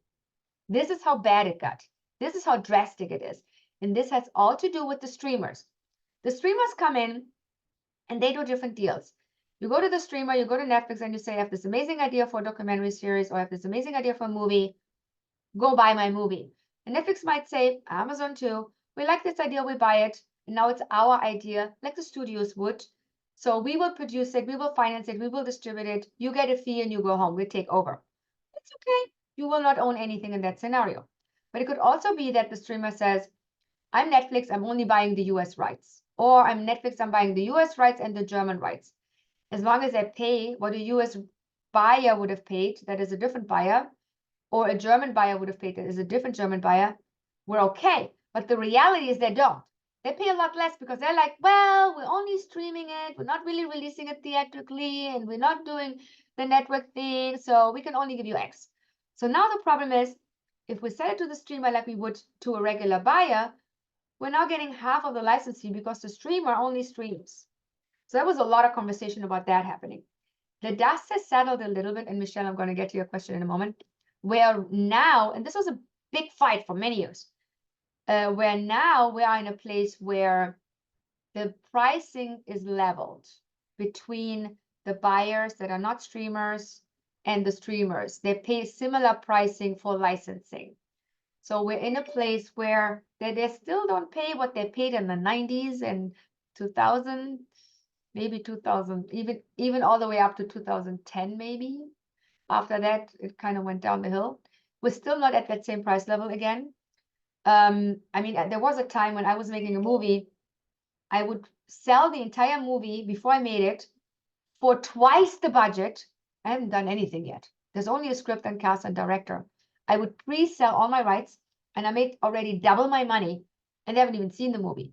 Those times are over.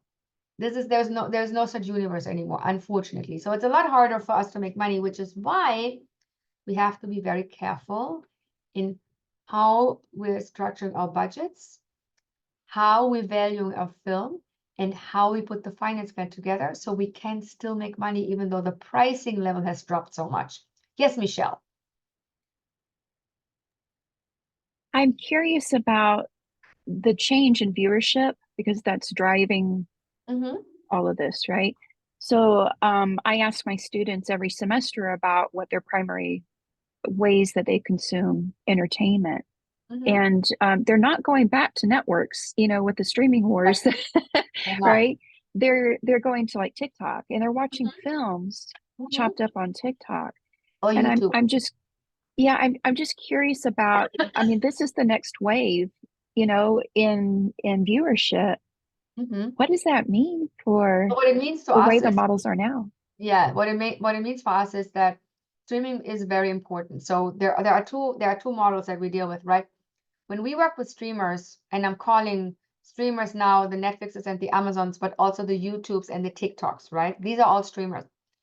We do different deals with them. So with Netflix and Amazon, we would probably do something like a license deal. Netflix and Amazon will buy a movie with certain territories, meaning certain countries, for a fixed amount, which is a license fee, to release the movie for a term, which is the license term, 2 years, 3 years, whatever. With YouTube or other like, you know, channels that are where the, you know, the young people are going, we would do deals that are revenue driven. For example, we would say, you know, you YouTube channel, you release a movie and we're participating in whatever revenues you're making. We would not potentially exclusively give it to YouTube. It would be a non-exclusive deal. And it would be a deal directly with one of those, but it would be revenue driven. So however money they make, we will participate in that. And that's the two models that we're dealing with right now. The second, the YouTube model that I'm talking about, where you're revenue driven, you really only want to do that model if the first one didn't work. It's your backup plan, right? The first plan should always be a license fee. And if that doesn't work, you know you have a backup plan where you can go and take the movie into these streamers. And there are gazillion streamers, gazillion, that would take your movie non-exclusively and give you money of whatever they're making. They deduct a distribution fee, but then they give you the rest. And it really depends on where you're going. Now, what's happening is, I mean, young people also watch Netflix and Amazon. They're not just on YouTube, right? I mean, they do that too. But the reality is, you're right. They're going to streamers, which is why every network today, every studio today has a streaming platform. That is why they did that, because people don't, I mean, I can't even remember the last time I watched something on TV. I always go into, you know, what's on HBO Go or Showtime, or I just go on the platform because I want to watch what I want to watch when I want to watch it. And that's me being nearly 60. I'm not even young. So I get it. And it's more convenient, and that's how it works. But they caught up, all these network stations, and I'm glad you asked this question. They caught up that they realized, excuse me, we need to go with the times. People are going away from the network, so we need to build whatever that stupid streaming platform is to then get them back. And that's what they have done. So you have streaming platforms that are owned by network stations that we go to now.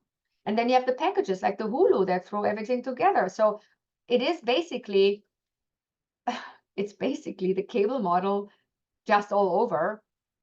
You know, it's not any different. It's just like the way we watch is through the internet versus through the cable network, but it's kind of the same. We get the packages, we're looking at the net. I mean, you know, the difference is we're watching content when we want to watch it. And that's also not true, because I'm watching Fargo right now and I have to wait every week for the next episode to come up. So screw that. So they're already training me as the audience to say, you know, you're on a streamer, but we kind of control when we release things. So it's not kind of at my convenience, it's at their convenience, because they take a week to give me the next episode. And the same, you know, happens with a lot of the streamers that say, we want to keep you. So it's not dissimilar to what the network stations were doing in the early days, is what the streamers are doing. They're just doing it a different way, and call it different if you want. And you have to watch ads. What? And I was thinking you have to watch ads. Yes, correct. And there's ads too. Exactly. So it's not any different. It's just called different. Thank you for your question. That is great. So, and then here is something that I wanted to talk to you about that is interesting. A friend of mine worked for George Lucas, and I mean, you all know the story how George Lucas built his empire, because the only thing he did was he had this great idea for Star Wars and decided, I'm not going to give Fox the merchandising rights. That's all he did. That's how he built his empire. He kept the merchandising rights, and everyone was like, yeah, whatever. At the time, we'll have him keep the merchandising rights. And guess what? He built his empire just of that. Keeping rights is important. A friend of mine produced Baywatch, the series, and I don't know if any of you actually know the series. You might have heard about the brand. Here Goes Michael is Michael Burke, a here producing colleague of mine, produced the first Baywatch series with a network station, NBC, ABC, I already forgot, a network station. So he did what we do. He goes to the network and says, I have this great idea about these people in a bathing suit, you know, rescuing people that are drowning, for lack of a better word. And they're all going to look great and they'll all be in Malibu. And it's going to be fantastic because you're going to see a lot of really pretty girls and in beautiful bathing suits. So the network bought the show and they made the first season and they decided, yeah, we thought it was great, but it's really not great. They canceled the show. So any other producer would have said, well, I had my run the first season and I guess it's not working. Not Michael Berg. He decided, guess what? I'm not done with you. And here's what happened. People in Germany love David Hasselhoff. People in France love Pamela Anderson.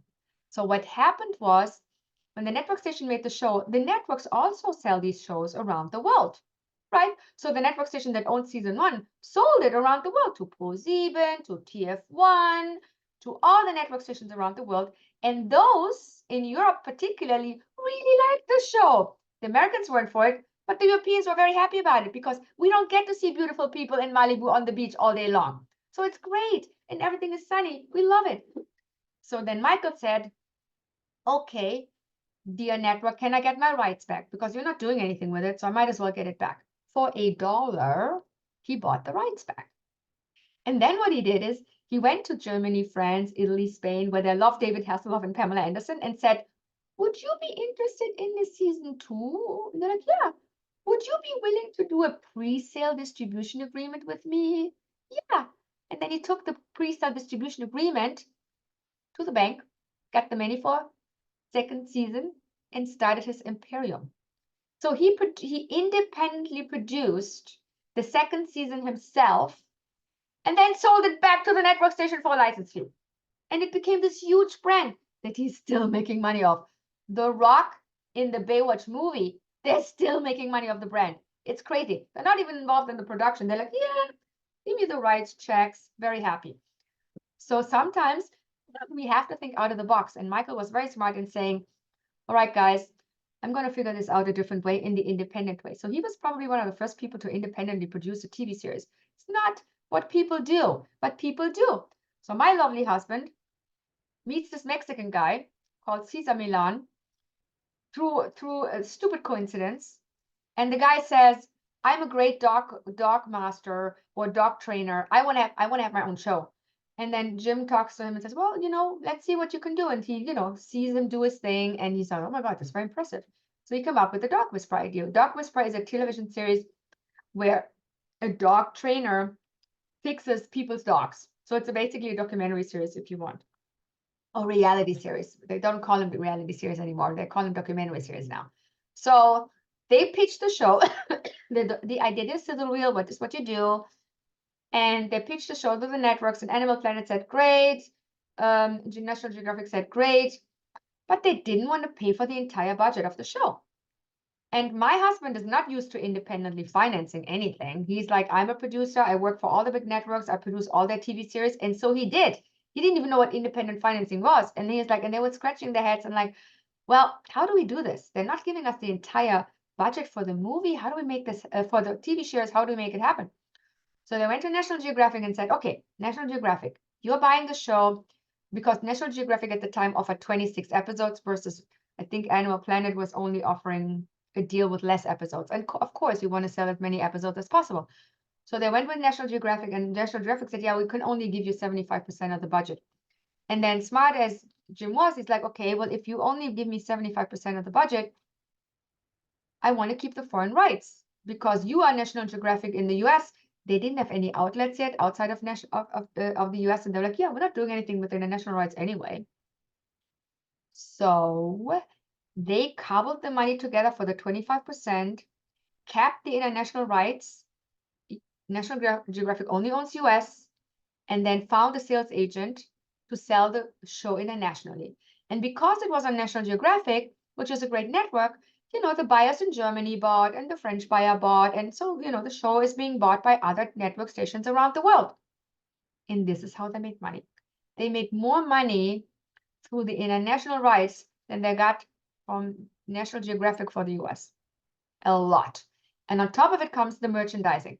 The dog collars, the dog cushions, whatever dark merchandising nonsense, because the show was on the air for 10 years and people love Cesar Millan and they're like, he is the god of dark people. And then they had, of course, because the series was long going, similar to Baywatch, they were able to create merchandising product. And that's how they made more money.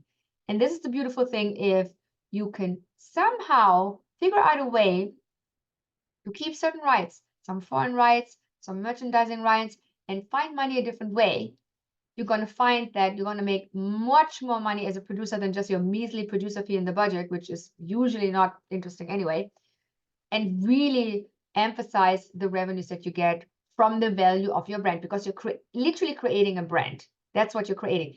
They sold 7 books based on that TV series, all of which, I was at 5 at least, were New York bestsellers with advances of over $1 million per book. Crazy. Just the books. So if you think about your idea in a sense where, you know, like some of you were interested in documentary series or documentaries, if you think about, or you know, series, if you think about your idea as a brand, you can kind of make these things happen. So let's talk about distribution. This is basically in your next week module, right? Do you have any questions about this so far? Because we're now going into week 2. No? Okay. So here are the release options we have. We can theatrically release a movie. We can theatrically release it the same time we release it on streamers and video on demand, which is called a simultaneous release. Some countries still do DVD, VOD separate. And then there is the online release where it's just specifically online. And then there is the TV release, which could be a regular television release or just a premiere release, like on Showtime first and then somewhere else after. And we can sell our movie to a distributor outright, which means we pitch it to a buyer, a Netflix or a studio who just buys it, and so it's sold. Or we can sell our movie piece by piece to countries via a sales agent. So those are kind of the possibilities we have as producers, right? And there are different deals connected with that, because every possibility of release has a deal that goes with it. So what are those? A pickup or negative pickup is a deal, or commission for television is a deal where you pitch an idea to a network who buys the idea. That is called a commission. They buy the idea, they finance it, they're controlling everything. You get a rights fee, you get a producer fee, you go home. You're no further involved. The feature film version of that would be the pickup, where you pitch an idea to a studio or a streamer, and they say, we love the idea, we pick it up, we develop it, we pay for everything, you get a rights fee and a producer fee, you go home. The finished version of that is the negative pickup. You made the movie, your coda, Apple comes and pays $26 million or whatever they paid. They own the movie entirely. The movie was finished, but they bought the worldwide rights. That is a negative pickup. They picked up the negative. That's basically another word for a finished movie. But in all of these scenarios, you no longer own the rights. The rights are fully assigned. You get a good chunk of money, but you're not worrying about anything. You're done. There's no further involvement. I know you guys have to jump off. I'm sorry, I'm going so long here today. There is a co-production that is also can happen where it's a kind of mix between a license deal and a pickup deal, which is what happened with Dog Whisperer, where National Geographic said, we want the US, you keep international. This could be a co-production deal or a split rights deal. They're usually the same, where the rights are being split between the US market and the all other market outside of the US. So we control international, you can have the US. And the difference between the split rights deal, where we're splitting the rights, and the co-production deal, where we're co-producing something, still splitting the rights, is that in the co-production scenario, the buyer that we deal with, the Netflix, the network, they have an opinion about what is the script like, what is the talent. And we're like, okay, fine, you get an opinion. So they have creative input, versus a split rights deal, no opinion, no input, you're buying what I'm giving you. Great talent package, great script, and you're buying the US rights, and I don't want to hear anything more from you. Those are the only differences. So the difference really is a little bit of creative input between those two deals.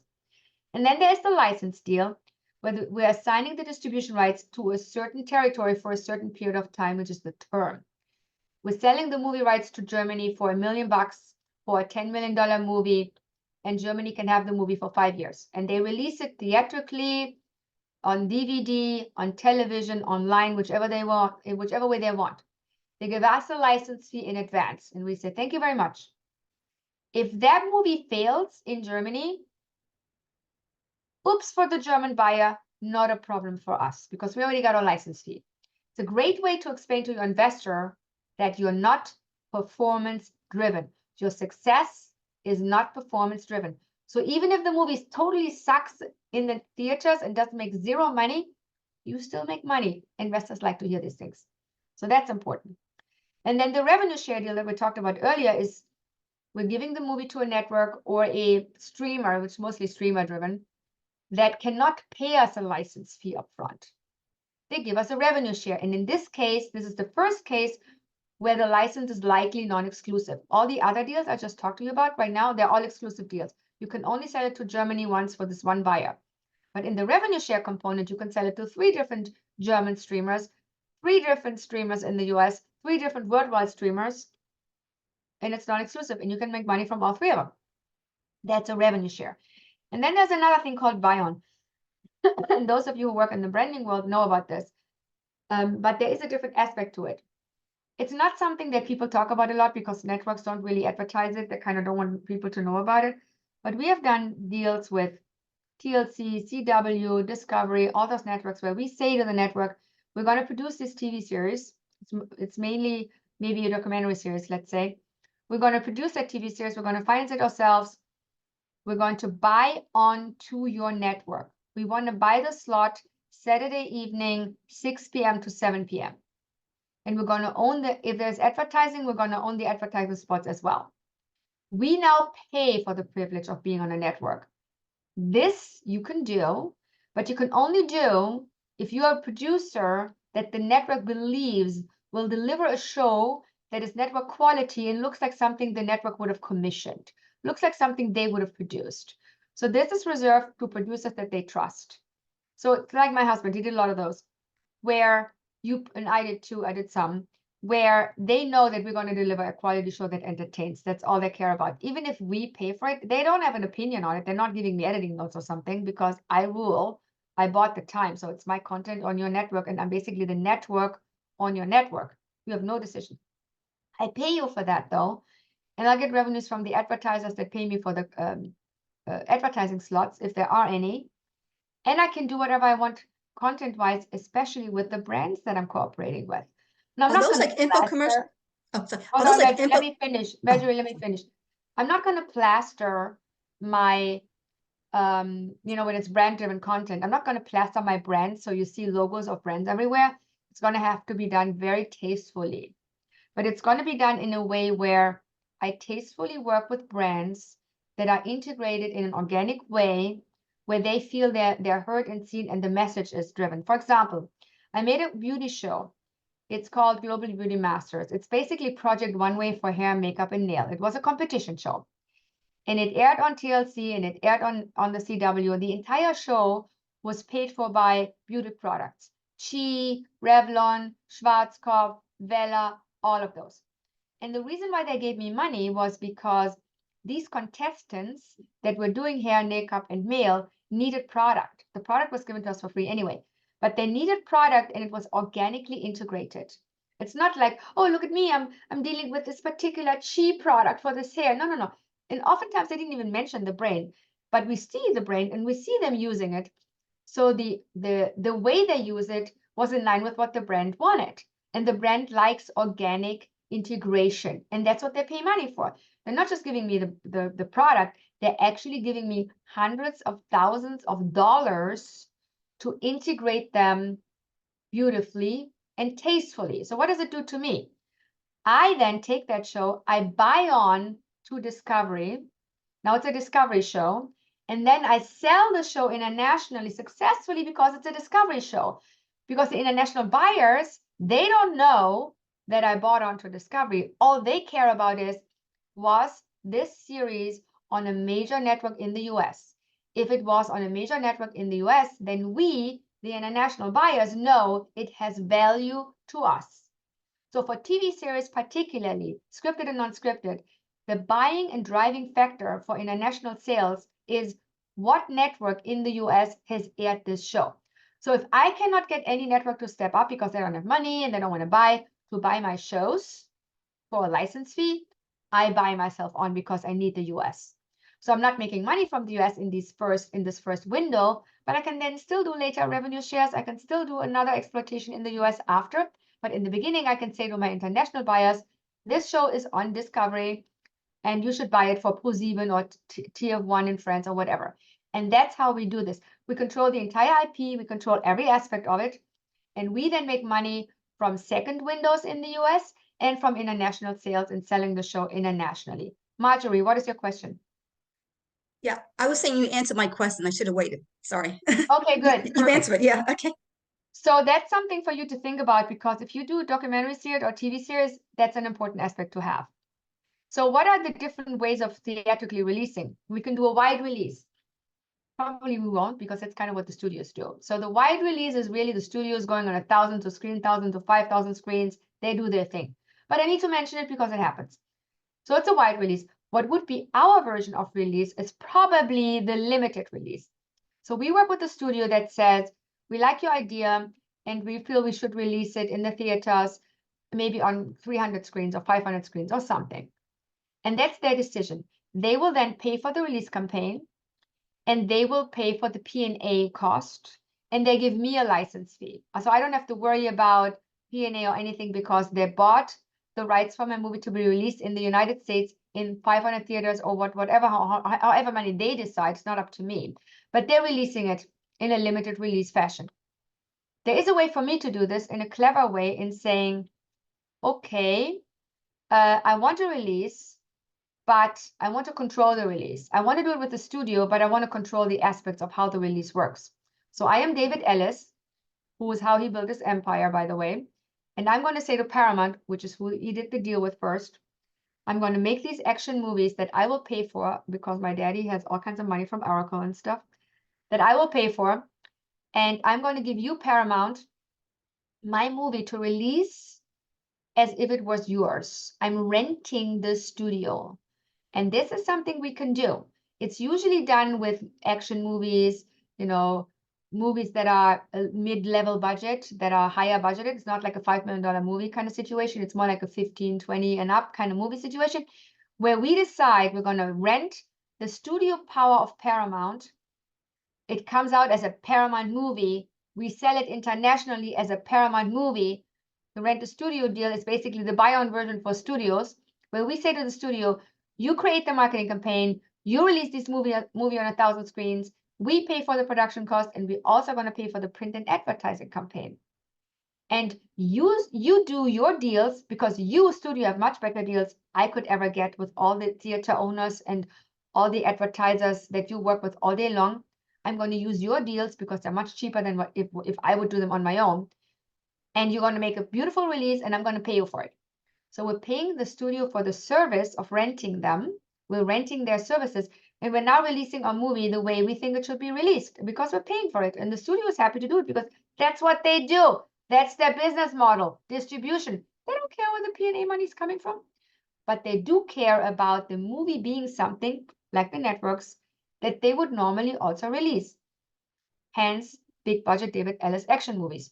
So we have done this with action movies, Jason Statham, Mickey Rourke, those A-level stars, where this can work. Now, we have to have a P&A investor for this, and there are P&A investors, print and advertising campaign financiers, if you want, that do just that. There are some, they're changing all the time, and the names change, but you can read about them in the trades. And then there is the investor that invests for the production. The advantage of doing a rent-a-studio deal is, when you have a studio movie, either because the studio bought it from you as a pre-sale license or a distribution license, or you're deciding to rent it yourself and release it yourself, if a studio is involved early on, you can make between 30 and 50% more in international distribution revenue. So it is a big deal. So if we can figure out a way to get the studio in early, we're making more money international. Because again, the international buyers will say, it's a theatrical movie by Paramount. Yeah, we want to buy that movie, So they pay me more. I'm basically paying for the branding with the studio. Four-walling is the same thing like a rent a studio, but without the studio. Companies like Freestyle Releasing will allow us to work with them in creating a release campaign, and they do this all day long for independent producers. This release campaign is going to be much less expensive, and it's going to be for movies that are lower budgeted, definitely under 15 million, maybe even under 5. Cute little movies that we think have the right to be in the theaters. So we then, I don't know why this is coming up, sorry about that. We then raise the P&A money for Freestyle Releasing to help us release this movie like the studio would, but in a smaller fashion. So maybe we're doing a movie that's $5 million and we're spending $1 million for a release campaign. We're talking about a small release. And the reason why we do this route is because A, we want to be maybe having our movie considered for Academy Award nominations, and we have to have a release in the US to do that. We really believe in our movie and we want that. And because no mini major studio is picking it up, we want to take matters in our own hands. That's one way to do it. Or we have something that we really believe could make money in the theaters, and we just can't get a mini major to agree with us. That would be a reason to do it. And then there's the license deal. The license deal is the regular deal that will most likely apply for all of us. We have a movie, it's sold to the US as a license, to Germany as a license, to Italy as a license, to France as a license, to Taiwan as a license, all over the world. It's a distribution agreement that we call a license. And the beautiful thing is, it will give us money up front, no matter how the movie performs in any of these countries. And it's paid by an upfront license fee when the movie is delivered to them. So not when the movie is released, it's when we give them the movie is when they pay us. So it's not something, I mean, there might be payment terms for some of the people that might go beyond the delivery, but for most of my movies, I've always gotten the money when I give them the movie elements.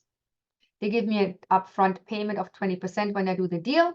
And then when the movie is produced and finished and given to them, they give me the other 80%. That's how it normally works. And then the license deal defines how long they're going to get the movie for, 3 years, 5 years, 8 years, how much they're paying me. They pay me more if the license term is longer. They pay me less if the license term is shorter. If you want to get my movie for 3 years, you're going to pay me $500,000. If you want to get my movie for 8 years, that's going to be $600,000. So there are different price levels that are driven by the term. And then there is the pickup deal, which I mentioned earlier.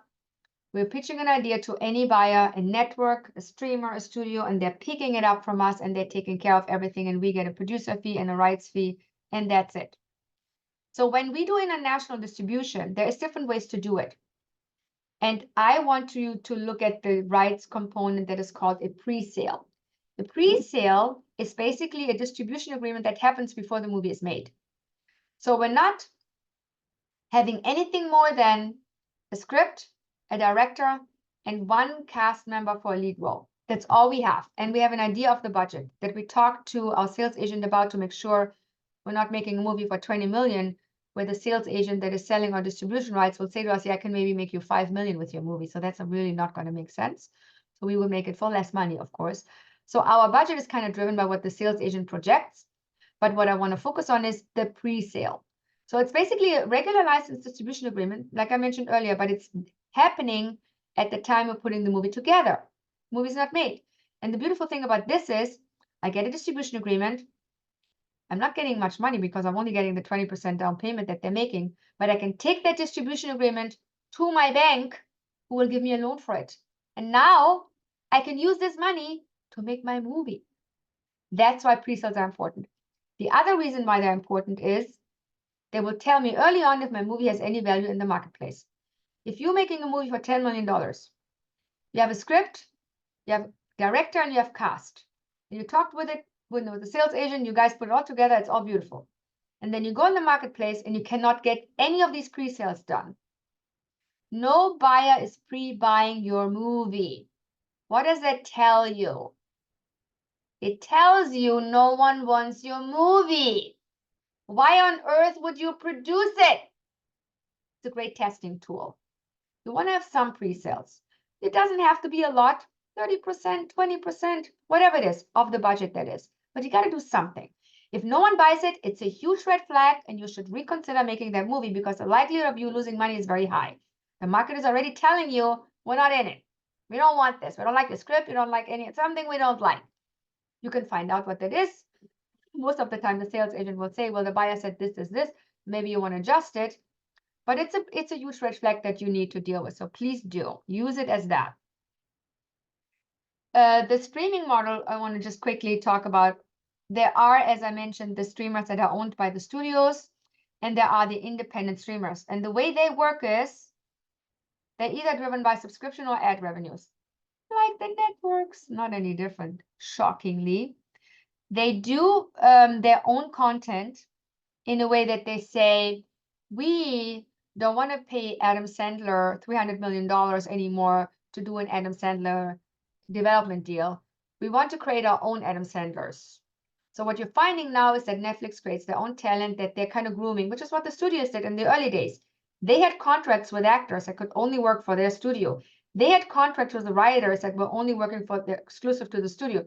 This is not reinventing the wheel. It's just reapplying the wheel, because the streamers are doing exactly what the studios were doing already 300 years ago. So they're not any different.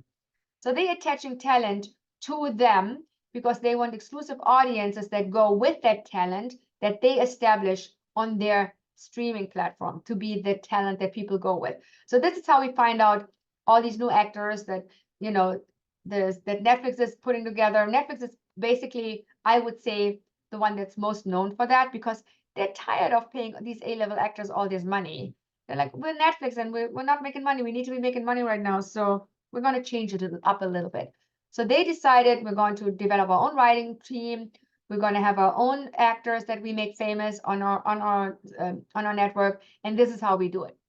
So they are basically grooming their in-house talent. And the other thing they're doing and continuously doing, and Netflix is already very wide, but all the streaming platforms are doing this.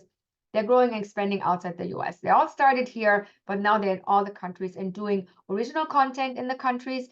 So you're going to find Netflix in Germany doing German language movies. That's what they do. Not new as well, because that's what the network stations were doing as well. They do original language content in their own country.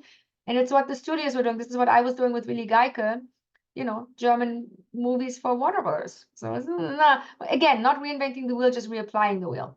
So that's what they're doing. And when we deal with them as producers, we do the same deal that we would do with any buyer. We're pitching it to you, pick-up deal, you buy it, you pay for it. You're doing a co-production with us, you're going to give us more money as a license fee, you're going to have an opinion about creative things, and we're going to get the rest of the money from foreign and other sources. And you can have the US, maybe the US and another territory, who knows? Or you just license it for 3 years, or we're doing a revenue share deal with you. So the application of the deal, it's similar to what we would be doing with others. You had a question, Shwana? Shoshana? Sorry. Yeah, I just wanted to get clarity on one point. So I know we're talking about pre-sales in the international market for in the US market, when we're talking about licensing and theatrical releases and all of that. At what point are we going to them for that? Here's when you go to them. When you have a script and a director and a lead cast, an actor for your lead role. You have to have those three things. And of course, the business plan that I talked about earlier. You got to give them something more than just a script. When you do have it, when you do a TV series, you don't need the director and the cast as much as you need a showrunner that they believe in, right? If you go the movie route, you're going to need a director and cast in addition to a good script, because they need to know what they're buying. And that's the same for pre-selling something in the US, which, by the way, it's very difficult. I've only, in all the movies I've made, I've only sold one movie to a studio, Sony. That was my Adrian Brody, Forest Whitaker movie. It was a remake of another movie that I made in Germany that was at the time nominated for the Academy Awards. I just remade it for Hollywood, called The Experiment. So they knew what they were getting and they liked the actors, and that's why they pre-bought it. But it's very hard to pre-sell the US, I'm not going to lie. Internationally, though, those pre-sales are possible, but they need more than just a script. They need to know who the actor is in it, that is in the lead, and they need to know who the director is as well. That's the time that these pre-sales will happen. Yeah. Okay. So when we work with TV networks, the way that works is we can do a commission deal. They will say, we like your lovely idea. We saw the sizzle reel of your documentary series. We're going to buy it. We're going to produce it. Here's how much money we'll give you. Go do it. And then we own it. That happens, by the way, still happens. Or they can do a co-production where they say, we own the US, you own all the rest, and we have an opinion. Or they can just do a license deal. We own the US for 2 years and you do whatever you want after that. Or we can do a buy-on deal. These are the options we have available for us to working with network stations. Okay. Pitfalls. There are some pitfalls, as is Hollywood. Of course, there are pitfalls, right? So let's talk about them. When you have a sales agent, what is a sales agent? A sales agent is someone who represents your movie to the world of buyers around the globe. Most sales agents do only international rights. They're not doing the US. Some also do the US. So you need to have a conversation with them. Are you going to do the whole world? Or are you just going to do international? And then I have to find someone else to do the US. US is often sold by the talent agents, believe it or not. CAA, UTA, the talent agents are often taken on the right to sell your movie in the US. And there are different pricing connected to that. When you sell the movie internationally through a sales agent, they're going to charge you a sales agency fee. For a movie, it should not be more than 25% to a sales agent. It shouldn't be. Jim, who the poor guy didn't know, was paying his Dark Whisper series with the sales agent who really took him to the cleaners, 35%. Crazy. But he didn't know. He didn't know. It was his first series that was being sold, and the sales agent was grabby. And that's what you have to deal with. You have to just know to be careful with these sales agents a little bit and saying, if I'm making a movie, the sales agency fee should not be more than 25%. That's what I'm paying you. And 25% is for the lower budgeted range. If you go up in budget, the sales agency fee goes down. If you have a $15 million movie, you probably shouldn't be charged, the sales agent shouldn't be charging you more than 10 to 15%. It goes down. So these are kind of the ranges that we're talking about. The sales agent is going to tell you, I'm going to represent your movie exclusively for the world of buyers, and I want it for 25 years. And you're like, no, that's not going to happen. They want it for a long time. That is not in your interest. You want them to have it for a short time because you want them to prove themselves to you to make sure they're actually making money with you. Because if they don't, you're never going to get your movie back, and they could be sitting on it for 25 years and do nothing. Not that that would ever happen, but the risk is there, theoretically, because you're giving the movie to them exclusively. So the idea is short term, low fee. And then you have to look at, is this sales agent bankable? And why is that important? Remember the earlier scenario where I said, we have that pre-sale, we're going to take it to the bank. The bank is going to ask us, who is your sales agent? And we're going to say, so-and-so. And the bank says, never work with them, don't know them, I'm not going to bank your pre-sale. Very important that we call the bank before we do a deal with the sales agent and say, I'm talking to sales agent A, B, and C. Which of those are bankable? And the bank just might say, well, only B. That's the one you need to go with. There is 100,000 sales agents on the planet. If you go to the American film market ever, it was at the different hotel this year, all the floors of these hotels are filled with, every room is filled with a different sales agent. Hundreds of them. 8 floors, all the hotel rooms full of sales agents. How do you know who's the right one? You don't. But you can figure it out. Call the bank and then look at their lineup. What is the lineup? What are the other movies the sales agent is selling? You're not going to take your romantic comedy to XYZ, who's known for selling horror movies. Duh. Because the buyers that go to XYZ, which is, by the way, great sales agents for horror movies, they go there because they know XYZ has horror movies. They're not going to go to them to look for a romantic comedy with whomever. They don't care. So a problem is you have to work with a sales agent that sells the kind of movie you're doing in the same budget range. So if there is a sales agent, Film Nation, Glenn Bessner, fantastic example, who does really good movies, comedy, action, thriller, in the up to 15 million range, best sales agent on the planet, will not charge you more than 15%. And that's where the buyers go to buy high quality independent movies. And you want to be one of them. So you need to do research. Who are these sales agents that are selling my movie? And that you can do on IMDb.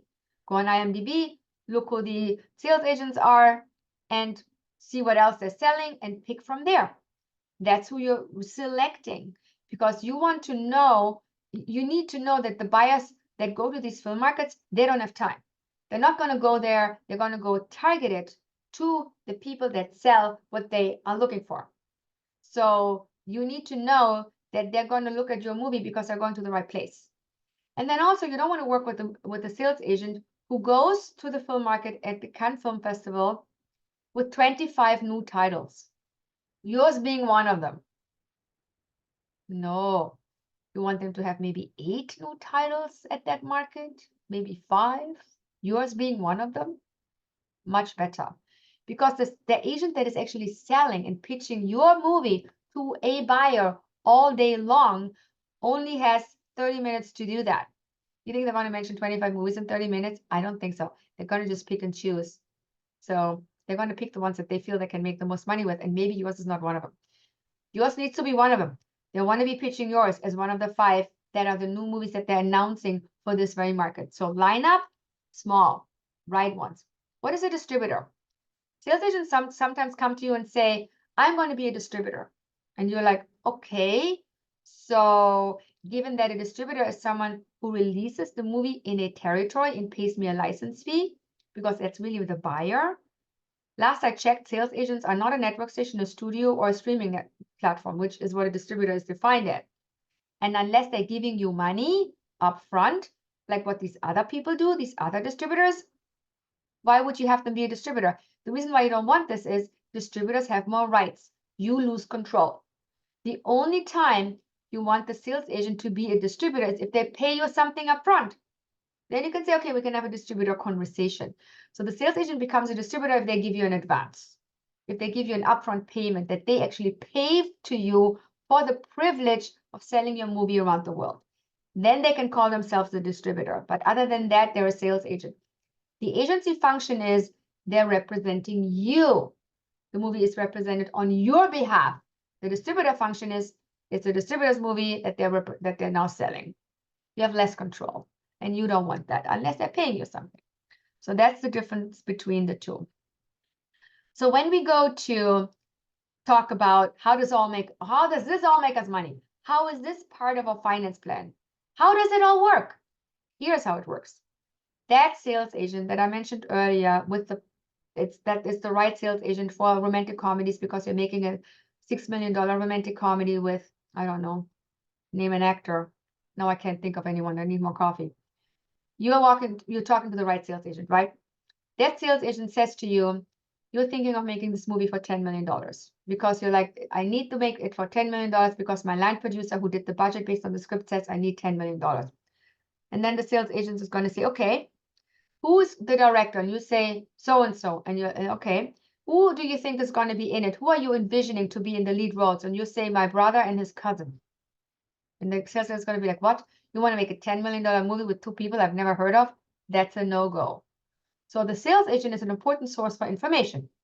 So then you say, well, it's not my cousin and their brother. I'm going to do, maybe Sharon Stone in the lead. And then the sales agent will say, good idea, because people know Sharon Stone, but not for $10 million. Make it for $5 million. Make it for $3 million with Sharon Stone, because that's all I can sell it for. And then you're going to say, well, it's not Sharon Stone. I'm thinking of Amy Adams. Now sales agent says, okay, we're getting better. You can now make the movie for $8 million. They will give you feedback based on the package, being the script, the genre, the director, and the talent. So you need to talk to them about what you're thinking in regards to cast and what you're thinking in regards to budget, because they will estimate what is called projections. We call them sales estimates based on these elements, the script and the talent package. And these estimates are what the sales agent thinks he can make for you on this movie. And those estimates are the basis for your finance plan. They're the basis what the investor wants to see when they give you money. They're very important, and they have to make sense. The take estimates are the low estimates. The ask estimates are the second column that the sales agent will put together, the higher column.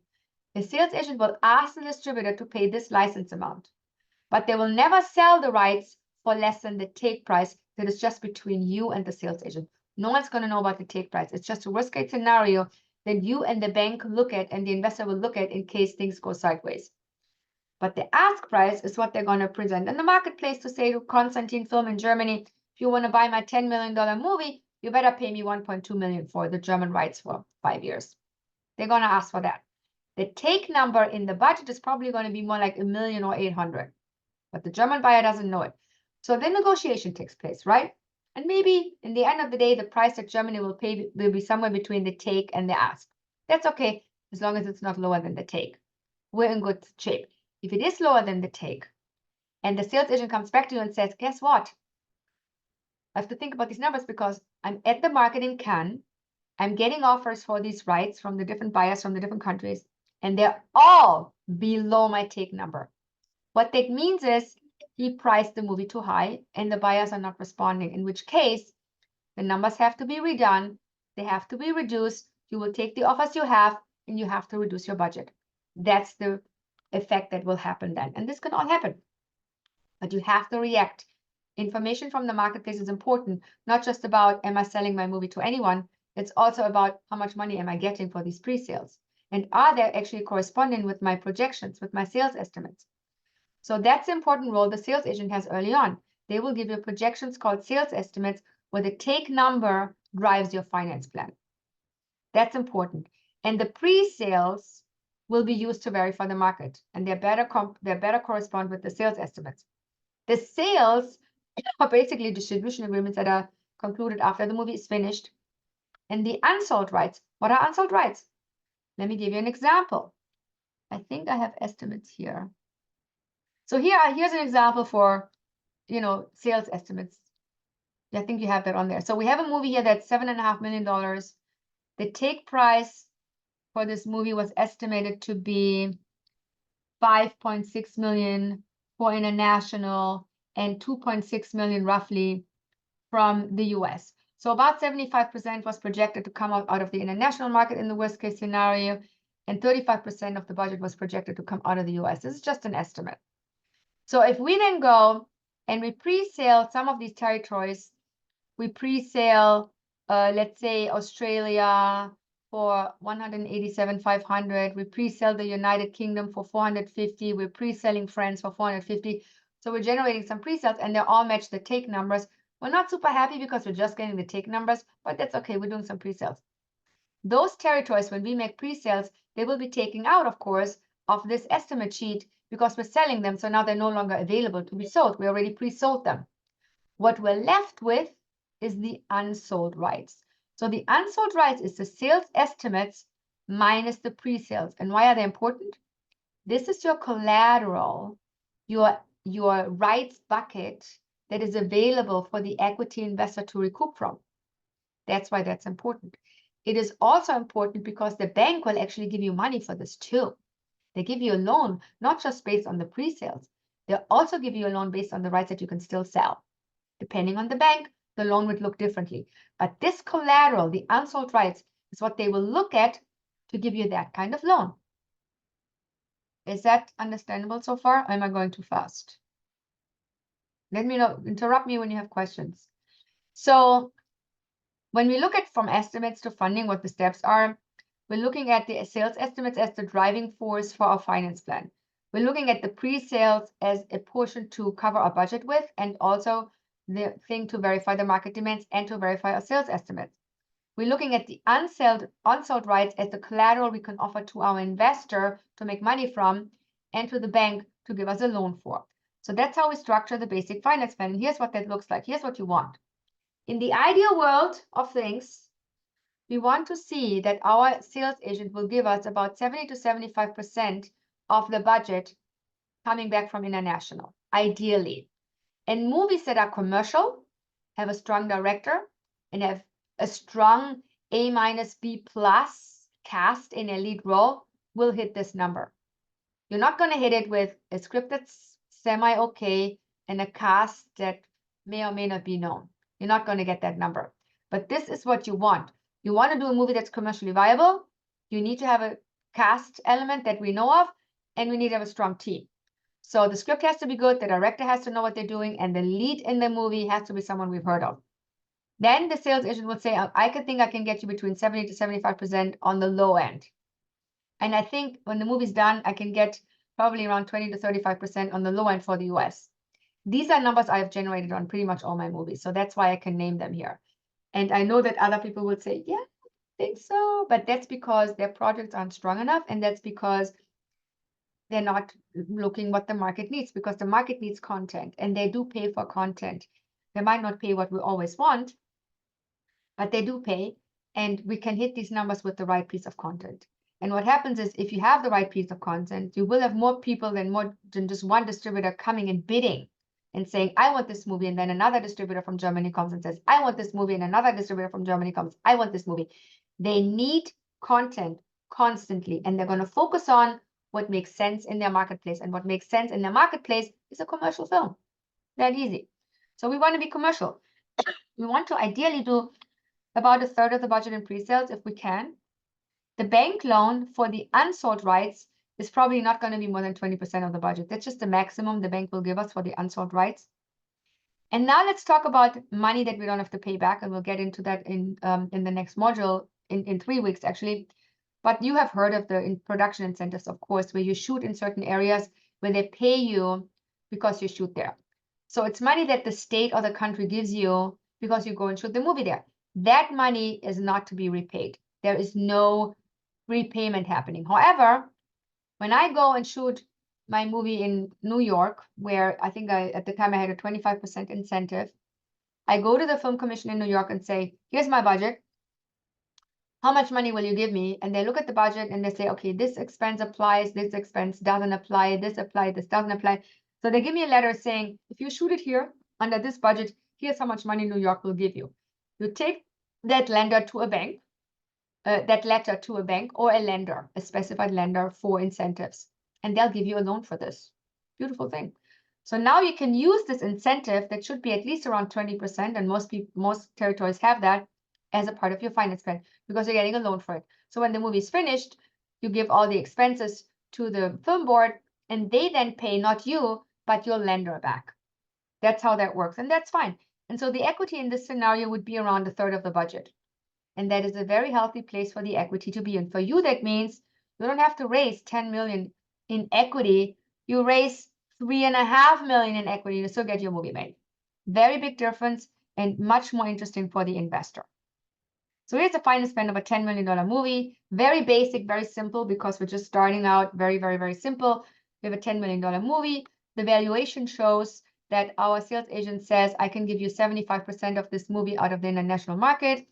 So we're thinking we can make 7.5 internationally.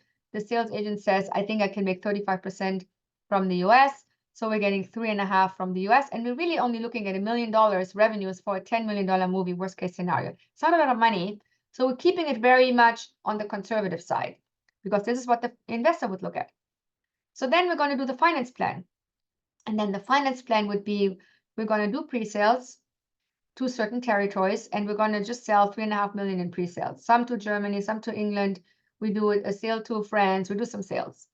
And then we're going to go to the bank and say, we have $4 million left because our pre-sales were 7.5 million for the international. And here's the tricky part. The bank will not consider any value for the US. The US is a very tricky market, and the bank says, thank you, but no thank you. That territory is worth 0 to me unless you have a pre-sale. And I'll be happy to pay your pre-sale. So they're not even looking at the international, at the US as a number for collateral for anything. They're only looking at the international value. So the bank says, aha, you have 7,500,000 in estimated sales from a bankable sales agent. Okay, we accept that. And then we're seeing, aha, the sales agent now pre-sold $3.5 million from those international estimates. Okay, what are we left with? 7.5 million total estimates minus 3.5 million pre-sales that are now gone. We're left with $4 million of rights we can still sell, right? So far, so good. Tell me if I'm going too far. And here's what the bank then says. The bank says we have 4 million left in unsold rights. We're not giving you 4 million. We're only giving you 50% of that collateral. And that's what most banks do. They will never give you more than 50% of the unsold rights. They won't. And here's the other thing. Even if this number would be $6 million because you only did 1.5 million in pre-sales, they will never give you more than 20% of the budget. So it's either maximum of 20% of the budget or 50% of the unsold rights. What the bank will give you as an additional loan, which is called a gap loan.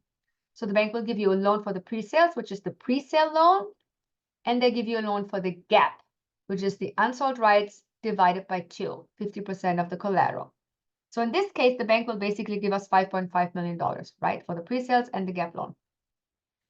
And then we have a lender give us $2 million for the production incentive, which is 20%, as I mentioned earlier.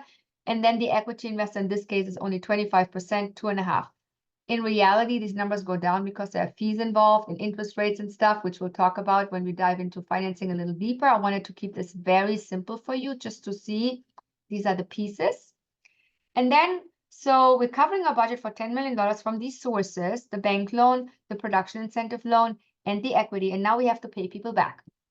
Now, in the revenue plan, we're actually only making $11 million with this movie. It's all we're getting. So we have to pay the bank back, we have to pay the equity back, and we're left with net revenues of $3 million. It goes deeper, trust me, because the equity wants premium. There's other things in that waterfall that we'll learn about. But for today, to keep it simple, this is what the recoupment plan would look like very simply. So we make with this movie, we would make net revenues $3 million under this simple, very simple example. Do we have questions?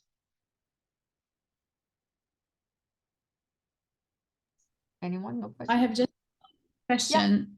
Yeah. If you go back to the previous slide, why are we paying back 5 million to the bank? Okay. 5.5 million. I can tell you why.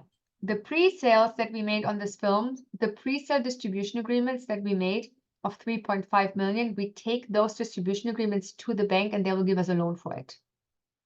The unsold rights that we can still sell after the pre-sales were deducted of $4 million, the bank will also give us a loan for, but only 50% of that will be acknowledged as a loan amount. That is $2 million. 3.5 plus 2 is 5.5. That's what the bank loan entirely is, because the bank will look at it as one loan, and they'll take the gap loan and the pre-sale loan together and give you a term sheet for an entire loan. Make sense? Great question, Doro. Thank you so much. Is the term for that type of loan from the bank have interest that's... Yeah. That's why I mentioned earlier. This is very simple. Here's what's going to happen. They're going to charge you about 12% on interest for the pre-sales. They're going to charge you about 15% on interest for the gap loan. And that will be deducted upfront. So these loan amounts will be less. And we'll dive into that in our finance session, next session. But I wanted to just show you a simple finance plan. But of course, you're right. They're going to deduct interest rates. And then these numbers will shift. Thank you for that question. Felix, you had a question? Yeah, I have a quick question.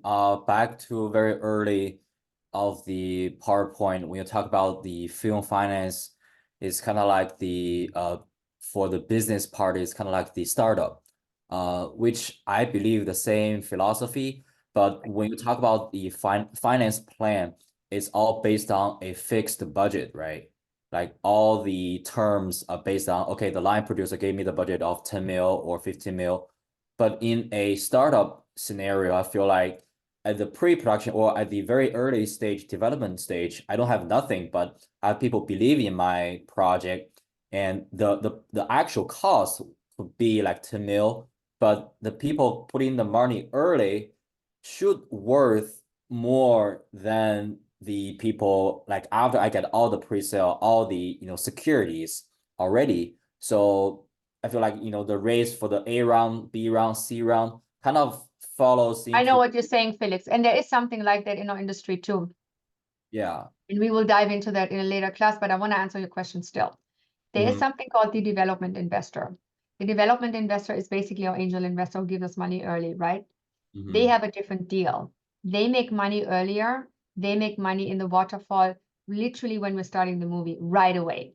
And they also make a profit, right? The equity investor that's investing in the production will get them. They have to wait until the money comes back from revenues. The difference in our industry is the timing of revenue. The premium is 20% for both, but the timing of revenue is different. That is also reflecting the risk. The equity investor that gives me the money for production has less risk than the development investor who believes in me and helps me put this movie together. That's why they get money first. So that's the difference in our case. There is no A round, B round like you're used to in venture capital in this way of financing, because that would be applicable only if you put together a production company that has a slate. Yeah. Right? So when you do a slate of content, but this is a picture by picture scenario that we're talking about right now. But if you have a slate of content, you're building your brand. You're saying, I'm going to produce 10 movies in 2024. Here's how I'm going to produce them. Here's how they're going to bounce off each other. Here are the estimates. Here's what I'm doing. And I need $50 million from you guys to make that happen. Now we can talk about investors, B investors, and how much they're making, because you're structuring it as a company, right?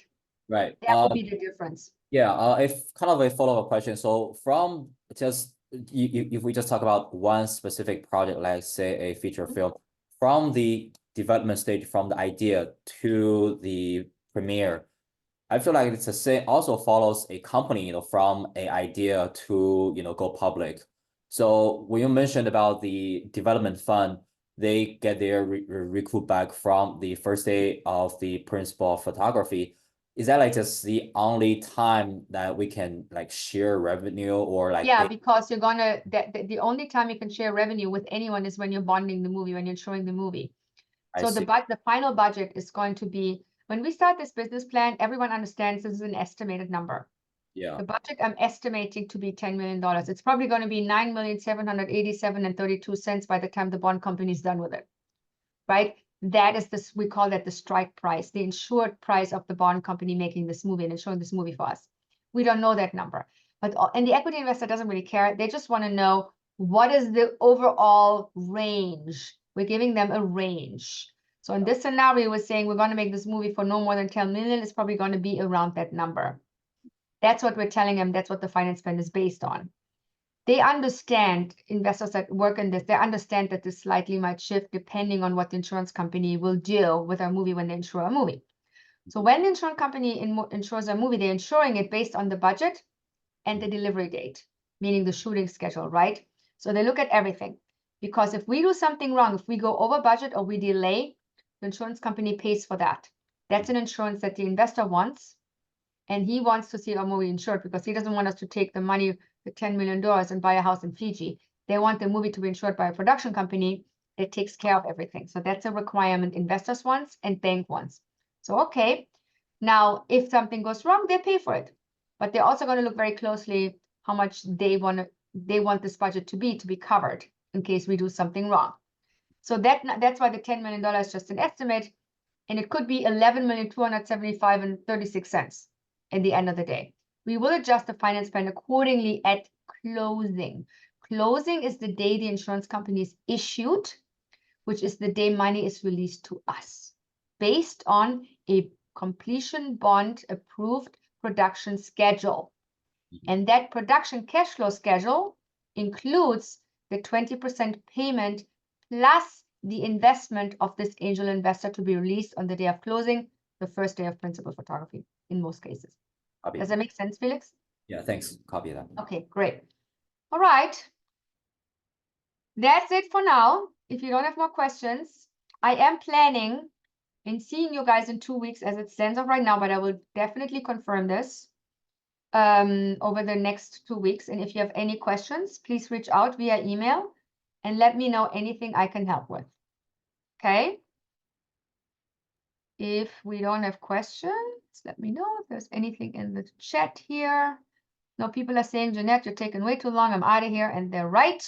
Sorry about that. But I really wanted to get to know you.